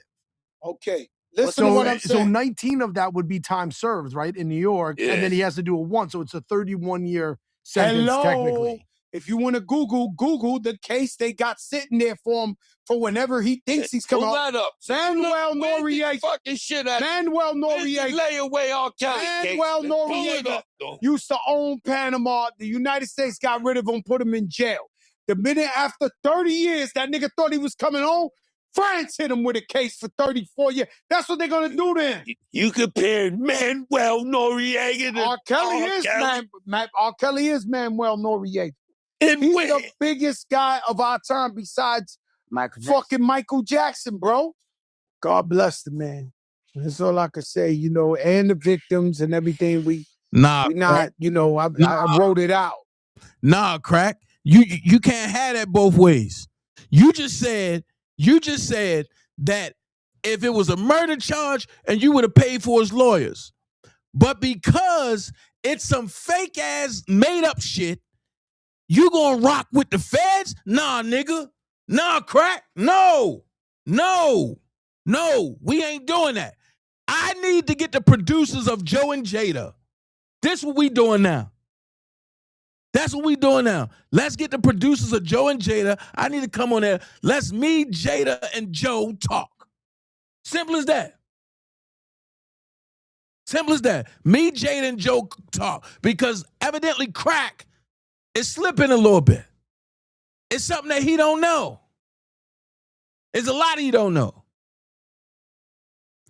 Can I come bringing the goddamn receipts? Y'all know what I'm going to do. Goddamn, y'all got me sound like Jada Kiss up here. I ain't sound like that, man. Listen, I would love to be on Joe and Jada. So that way I can have a conversation with two grown icons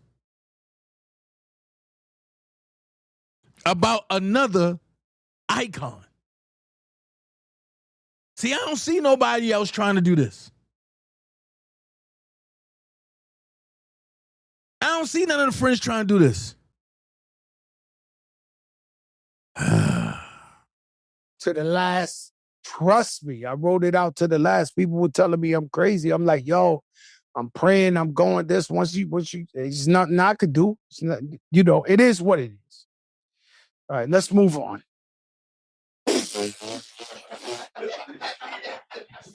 Joe. I'm just saying, man. I agree with Jada on that. Man. Listen. Y'all think I'm joking. I'm dead ass serious. I need y'all, I need the dream team to go and find who you write to for Joe and Jada. I need to get on there and we need to discuss R. Kelly. It needs to be said. It needs to be discussed. It's a topic, but it needs to be in every household. We need to discuss R. Kelly. We need to discuss R. Kelly. Prima put a link in here. What is this about? Hold on. Whoa, what's it about? Let me see something.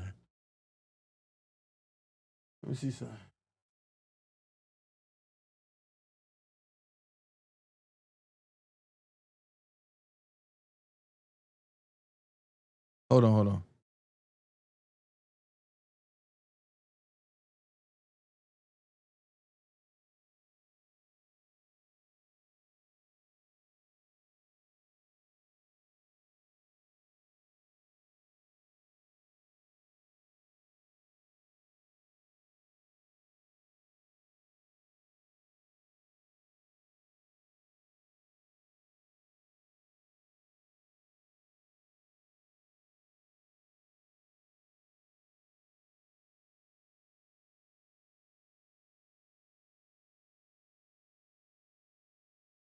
Oh, wow.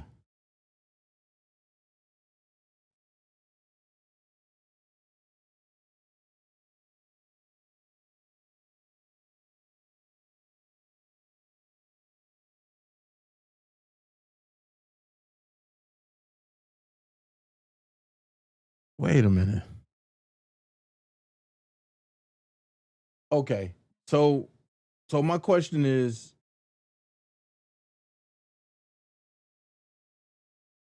I'm trying to figure out what was the, oh, hold on.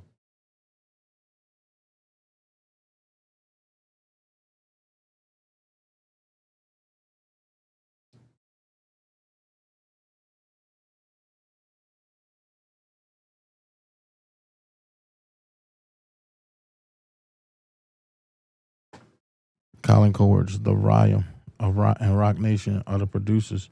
We ain't got a shot to clear R. Kelly's name on that show. Hey, King Cox, I definitely died trying, bro. So who's the producers? Who's the producers? You know what? I got an idea. I can't share it with everybody, but I got an idea. If we can't go one way, we can definitely go another way. But look, I got some music I want y'all to hear, man. I'm not going to play all of it. It's just a little bit of some stuff that I want y'all to hear. I want y'all to tell me if it's hot. These are the YouTube versions, right? Okay, I'm going to break it down to y'all, right? That song that I played, Love Me First, that little joint, that little New Jack Swing beat. I played that, right? So now I got a club version to that. And it go like this. Tell me what y'all think.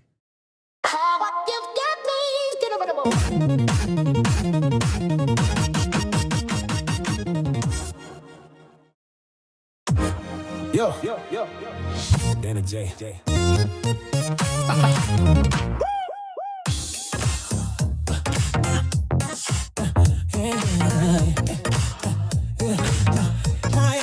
Dum diddy.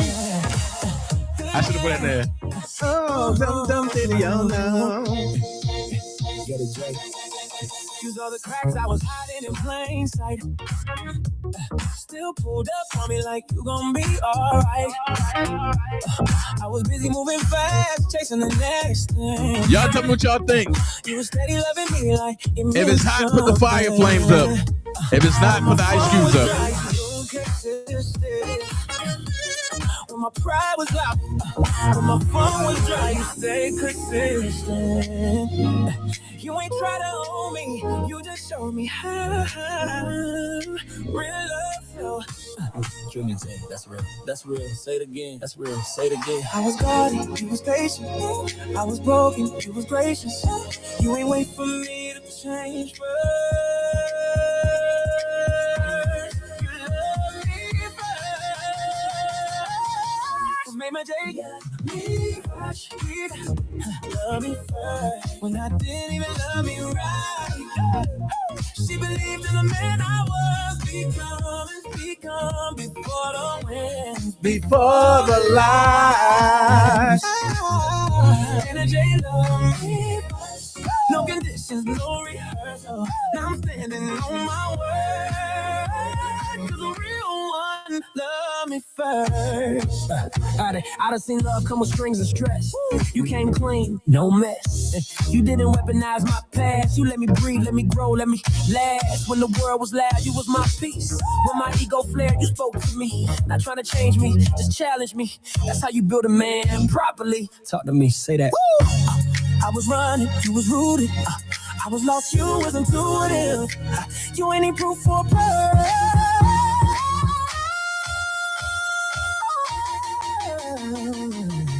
Dana J love me first.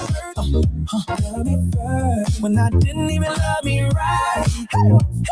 Yeah, that's the club banger joint.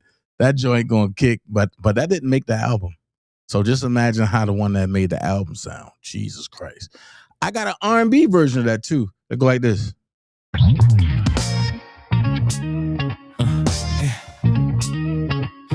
Yeah.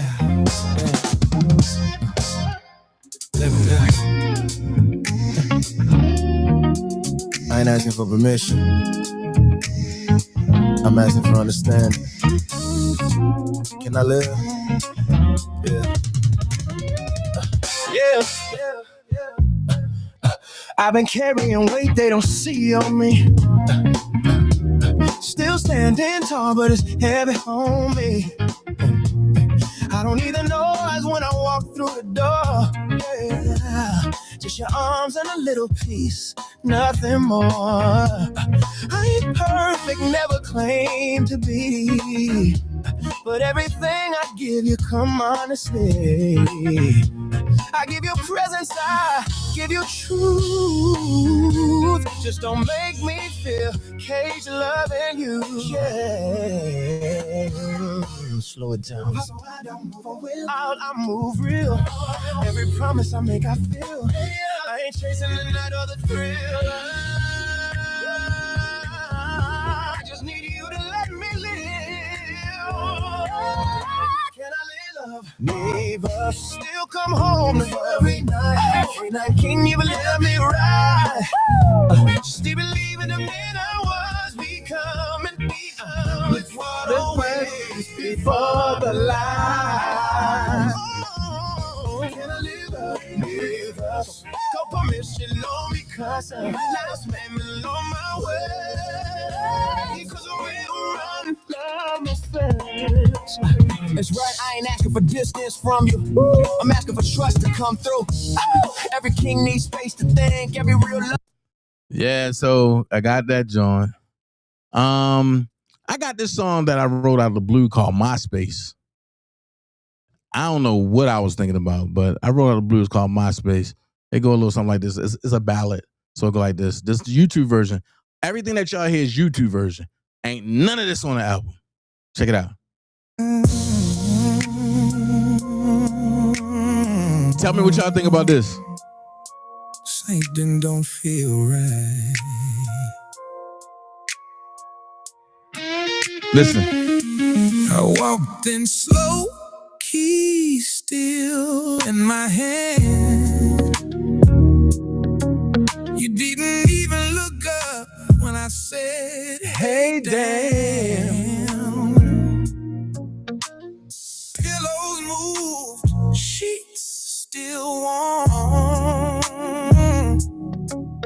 But you swear to me It's all in my tone. I know your smile, I know your smell. I know when something here ain't well. Somebody been in my space. I feel it when I lay down. Somebody been touching my place. And it don't feel the same now.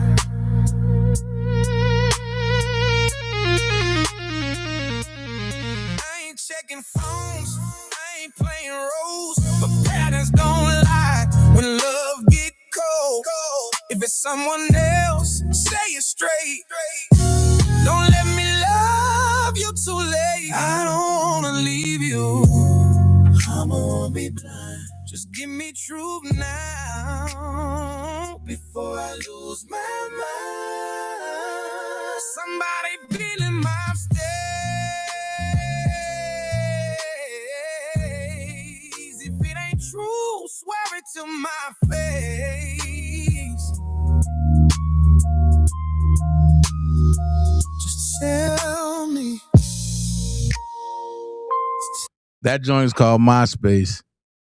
Man, thank you, Mama Murray.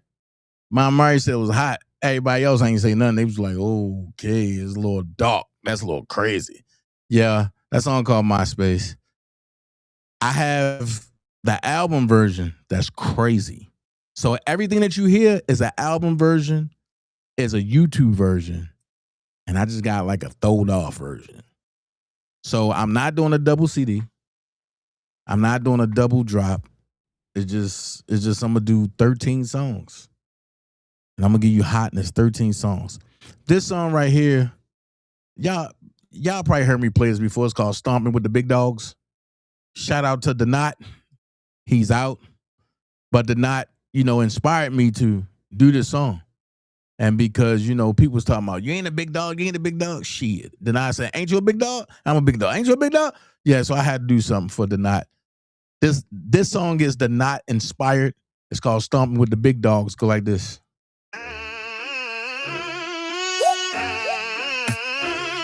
Yeah. Whole different table now. Drea J. Stomping with them big dogs. Feel the ground shake. Every step heavy, let the real ones relate. Came from nothing that called my place. Now it's big dogs. Only at the stomping with them big dogs. Pressure on me still, never fold, never break. Yeah, my bloodline built for this. I don't talk much. I let my walk kill them all, yo. Cause I'm stomping with them big dogs. I earn my stripes in the dark, no witness. Have faith when hope felt broken distant. They play checkers, I studied position. Now they study my moves. Thanks, Jackie Brown. I don't brag, I confirm my results. Every loss turned fuel, every win my fault. I've been calm through storms they couldn't insult. Cause my foundation's strong, I ain't built on start. New level, new code, new circles. Same heart, just sharper, more purposeful. I don't bark loud, I let the steps talk. When I walk in, yeah, the whole floor shakes. Going with them big dogs. Feel the ground shake, every step heavy, let the real ones relate. Came from nothing, now to call my place. Now it's big dog. Only it just going with them big dog. Pressure on me still, never fold, never break. In my bloodline built for this. I don't talk much, I let my walk kill them all, y'all. Cause I'm stomping with them big dogs. That joint was hot. I got this song called Why You Hating. I'ma play the pop version and I'm gonna play the New Orleans club bounce version, all right? So the pop version go like this. Tell me if y'all rock with this or not. Yeah. Why you mad though? Why you hating? Why I ain't changed, I just leveled up. Yeah. Why you hating? Tell me, same me, just blowing up. I just smile, let them say what they want. I just shine, I don't say too much. Why you hating? I ain't do nothing but glow. I've been cool, I don't argue online. They be watching every move I make now. I was crying on my name too loud. Funny how they switch when you work it out. I don't flex, I just show up clean. Whole mood saying them bothered me. If it ain't love, I let it be. I outgrew the space where the hate be. They don't like it when you shine. When you blow, mess up they time. I don't trip, I just vibe. Let them watch me from the side. Why you hate it? Why? I ain't changed, I just leveled up. Why you hate it? Tell me, say me, just blowing up. Yeah, I just smile, let them say what they want. I just shine, I don't say too much. Why you hate it? I ain't do nothing but glow. Why they mad? I don't know. Why they watch everywhere? I stay light, I stay free. If you hate, that ain't on me. Why you hate it? Why? That's the pop version, man. I appreciate y'all. Jackie Brown said, I love to hear you and Kels together. Keep doing your thing, Dana. Haters gonna always hate. Oh, well. Right. And you know what? Since you said that, I'm going to play the New Orleans bounce. Now, check this out. DJ drop, turn me up right now. Yeah. It's that Dana J New Orleans bounce, y'all. You already know. Yeah. Why you mad though? Dana J, let's go. Where you from? Where you from? Where you from? Where you from? Where you from? Where you from? Where you from? Where you from? If they hate you, what you do? Let them hate. If you glowing, what you do? Now watch. Glow. Let them watch me glow.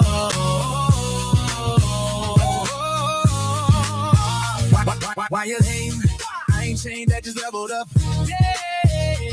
Why you hate? Tell me why. Same me, just glowing up.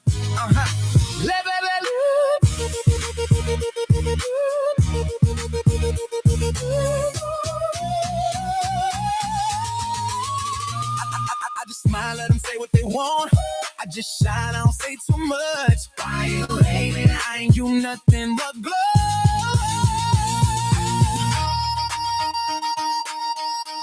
TikTok dance challenge version.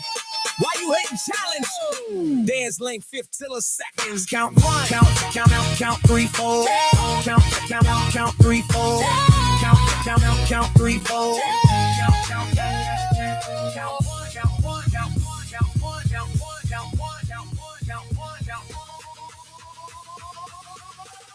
Count 1, 2, count 1, 2, count 3. But they shoulder bounce, head nod. Count 3, 4 different. When they watch it, if you glowing, say yeah.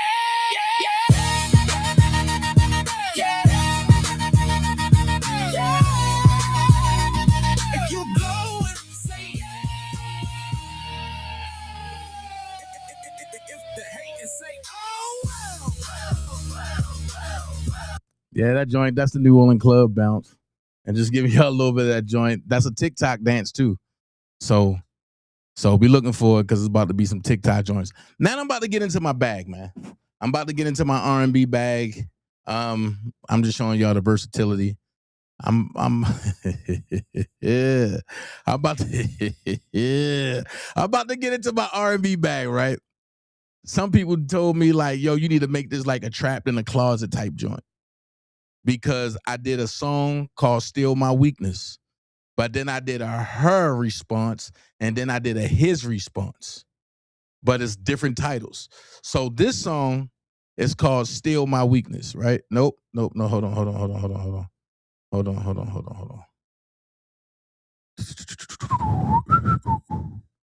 Hold on. Okay. This song is called Still My Weakness. I ain't even give you are my weakness, the man version first. Okay, hold on. Let me see something. Hold on before y'all kill me. Let me see something.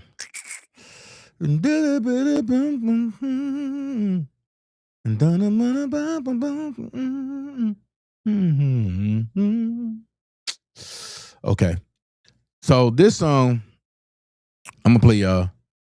Still My Weakness. It go like this. I'm gonna play a little bit of it for y'all. Check it out.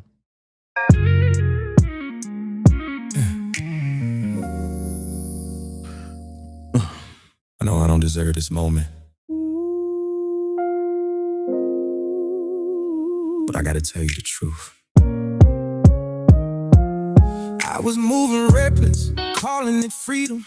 Had your heart in my hands, didn't see it bleeding. You was praying I'd change, I was playing defense. Every warning sign flashing, I ignored common sense. I made you feel lonely laying right next to me.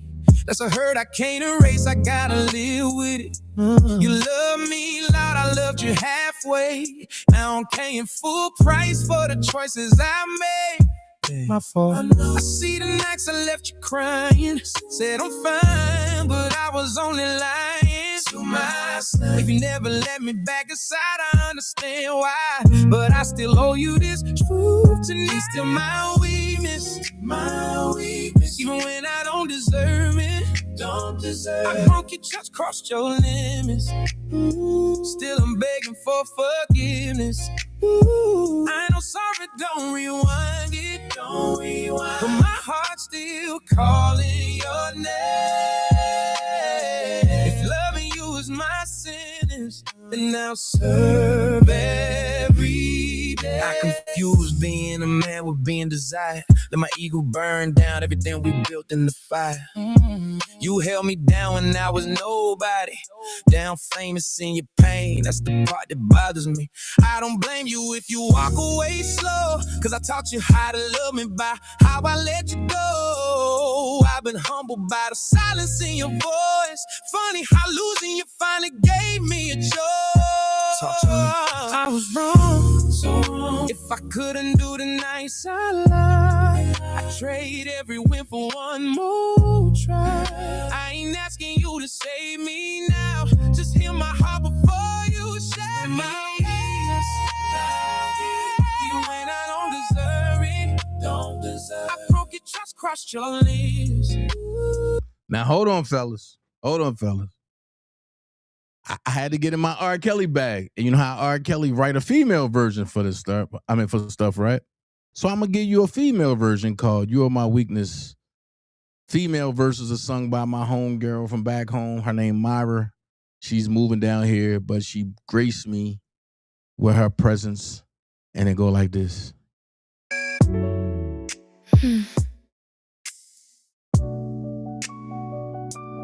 This is what I get. This is what she said to me. Check Fellas, it. Listen. I didn't lose you. I let you go. There's a difference. She said, Dana, I was loving you loud. I know. You was loving distractions. No, baby. I was praying for change. You was dodging reactions. Held you down when your name didn't ring. Now my tears got receipts for everything. I was right there, but you felt alone. Funny how you miss me now that I'm gone. I forgave things I shouldn't excuse just to keep us alive. I was losing me too. I stayed too long. I know.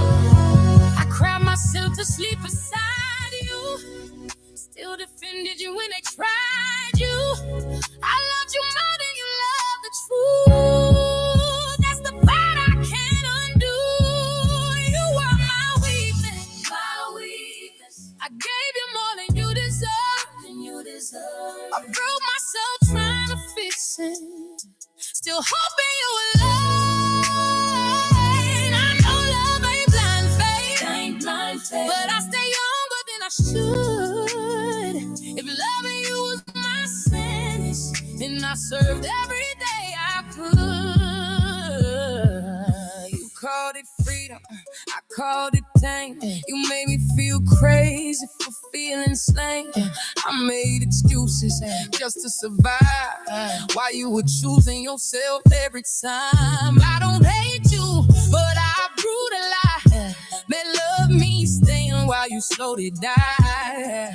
I was loyal, you were confused. Now you miss the woman you just fast. Don't twist it. I see you now. They finally changed, but healing don't wait on yesterday. I ain't closing doors. The one is you. I'm choosing peace. That's what I do. You are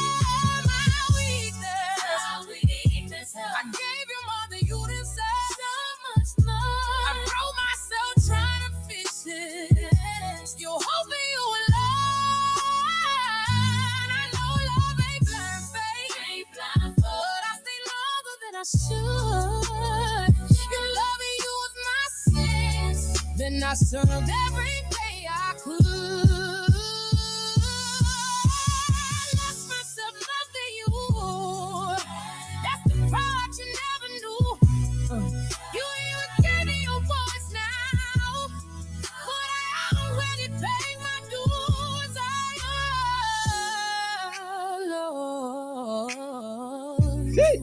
But I had to love. All right, Myra. Me too. You are my weakness, but you don't know my heart anymore. I forgive you without returning to the pain I left before. I hope you'll finally learn love, but it won't be at my cost. 'Cause loving you was my sentence. I did my time. Now I'm gone. I didn't leave because I stopped loving you. I left because I finally yielded myself. About Dana.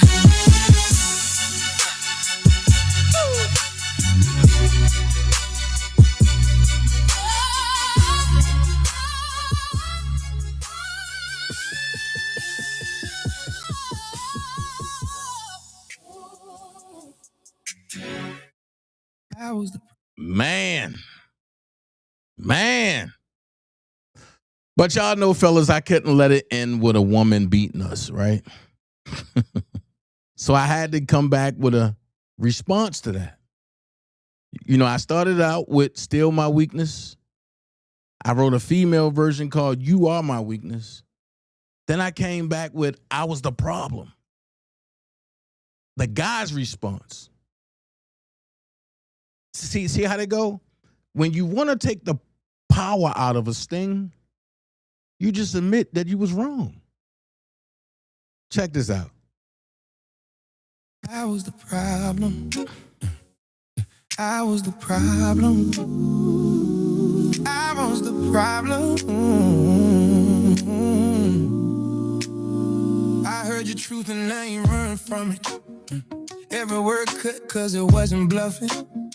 I played grown but I wasn't stable. Wanted your heart but I hated labels. You were loving me past my limits. I was selfish, I admit it. I made you feel like you were crazy for asking me to love you plainly. Not much, Jackie. I don't blame you for choosing peace. Really nothing. I just hate it, cost you me, that's on me. No excuses, damn. I confuse attention with love. I called it go confidence. You gave me everything you had. I gave you inconsistence, I was the problem. Yeah. I see it clearer now. I'm broke the safest place I had, and I don't blame you for walking out. I was the problem, my fault. I didn't protect your heart. If loving me was your sentence, I'm sorry it cost What up, Teresa? I let my pride speak louder than truth. Let you feel single while laying with you. You beg for presents, I gave you time. But time don't heal when respect is dying. I wanted you loyal, patient, and strong. But I didn't deserve it all along. Now I'm a lesson you had to learn. That's the karma I earned. I know, too late, it's real. I ain't asking you to come back. I ain't rewriting what I did. I just needed you to hear me say I failed you. And see, I was a problem. I see it clearer now. I broke the safest place I had, and I don't blame you for walking out. I didn't protect your heart. If loving me was your sentence, I'm sorry it cost you scars. Growth come late when you hard-headed. Truth hit harder when love ace it. I ain't the victim in your song. I was wrong. I was wrong.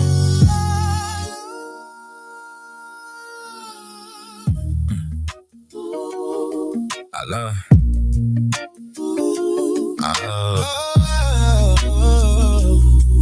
And alright, nigga, if you ever hear this, just know I finally became a man. The last one. Too late.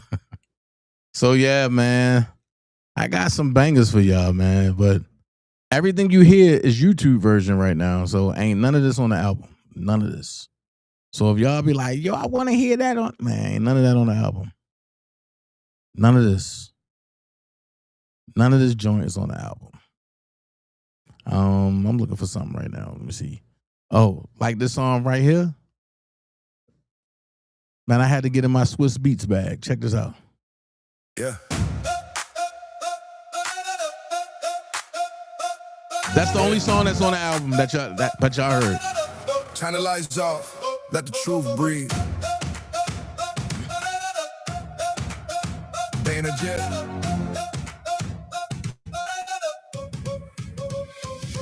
No denial. I've been stamped in the fire. No denial. I ain't break, I ain't tired. No denial. Hear the drum, feel the wire.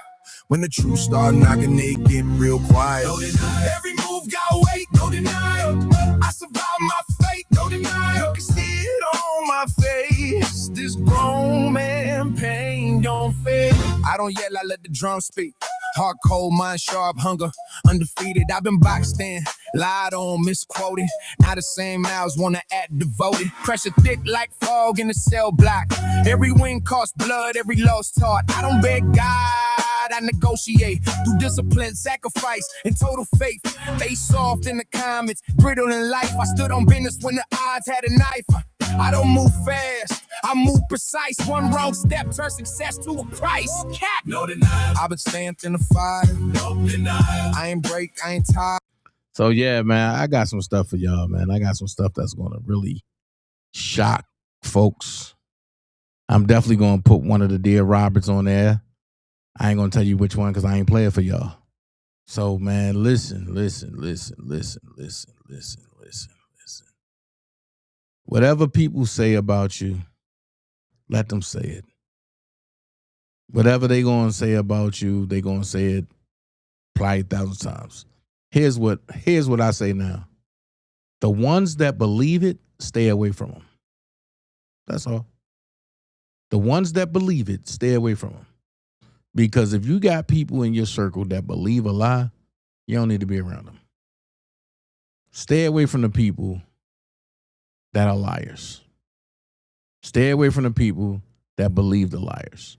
Stay away from the people that starts the sugar honey iced tea. That's all. Stay away from them. I don't know what this is. Hold on, what this is? They're not going anywhere. Has R. Kelly ever tried you? No, but I've been with someone.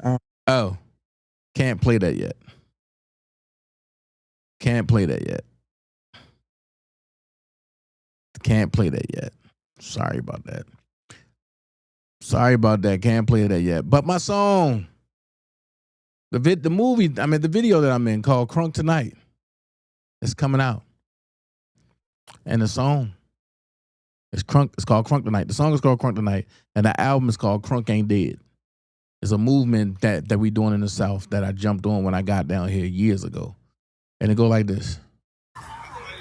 Yeah!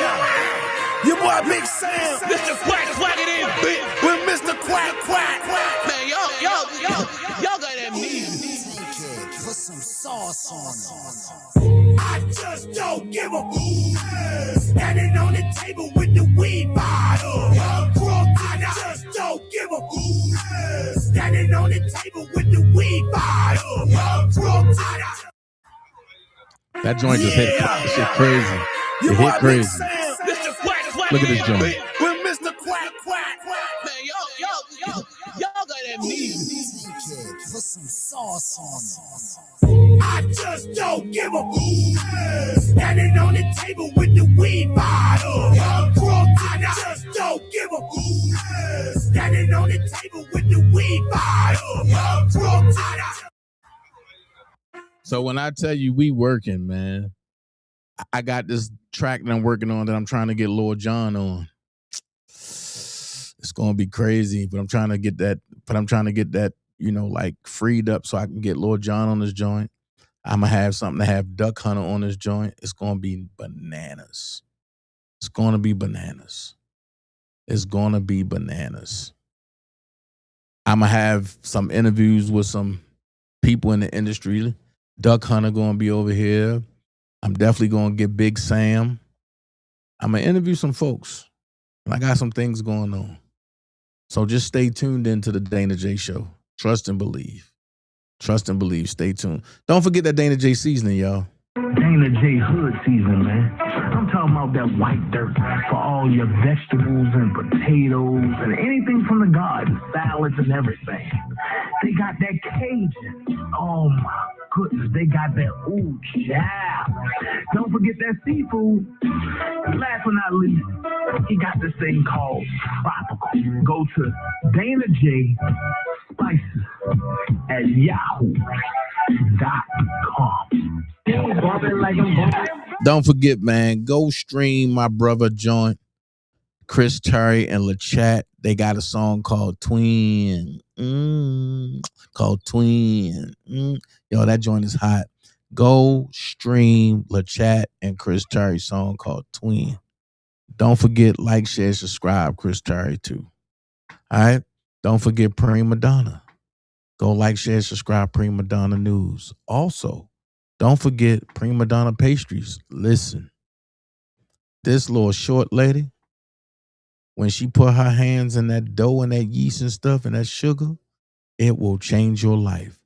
Go like, share, subscribe, and order from Prima Donna Pastries. Listen, if you get an order and you don't like it, let me know. I'll pay for it.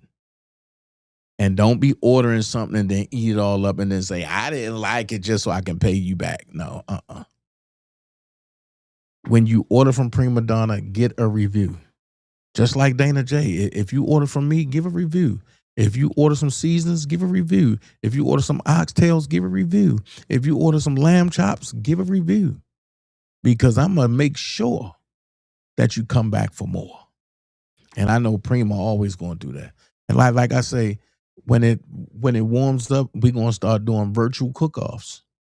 Who knows? You might get Dana J versus Prima Donna first round.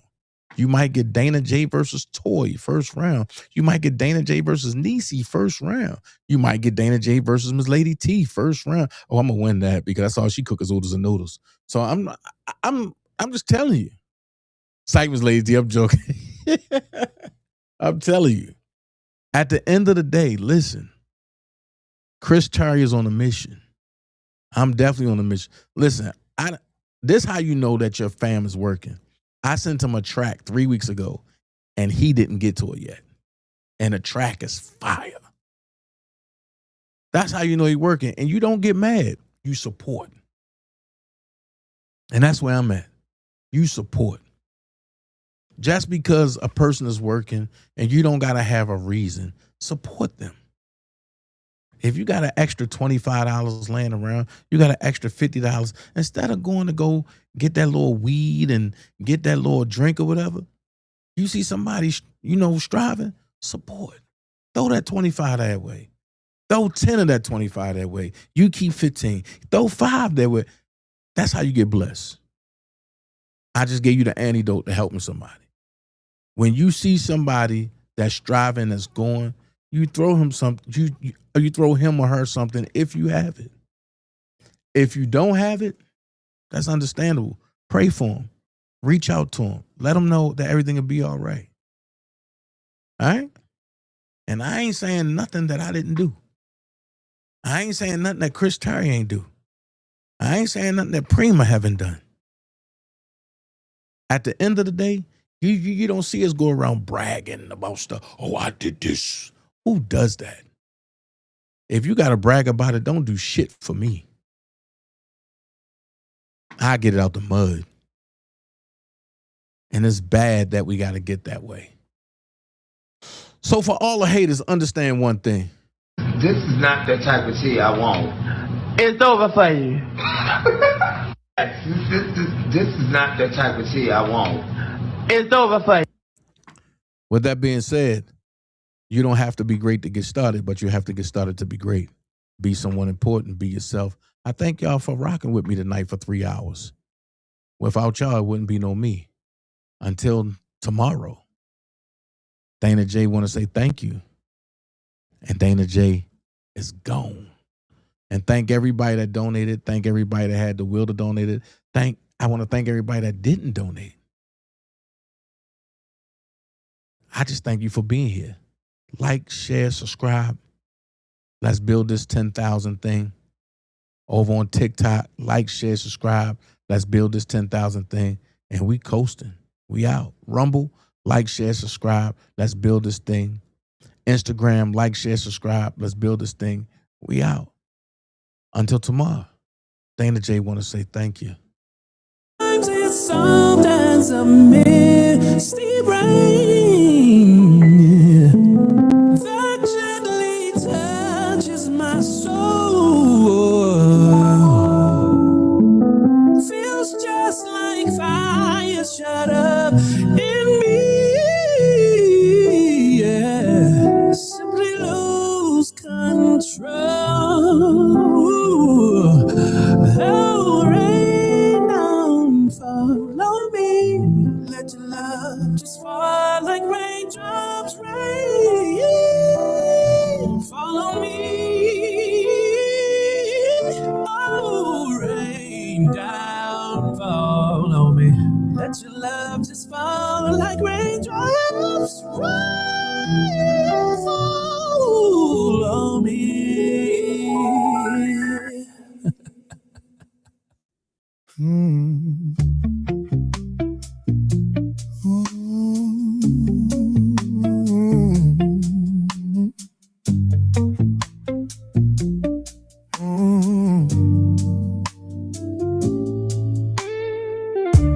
Remember me from Lake Clifton, Eastern High School, also down at the Harbor Place, working at the fudgery. I was always singing at the Jeter shows. That time was so special to me.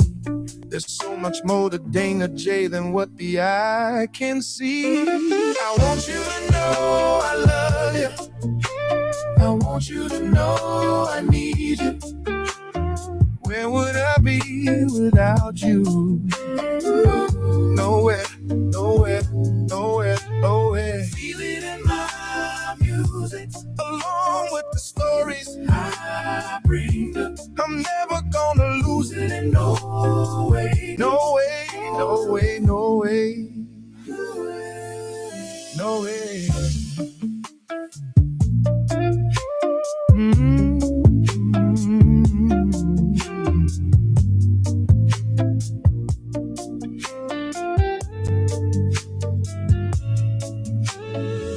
Feel it in my music, along with the stories I bring you.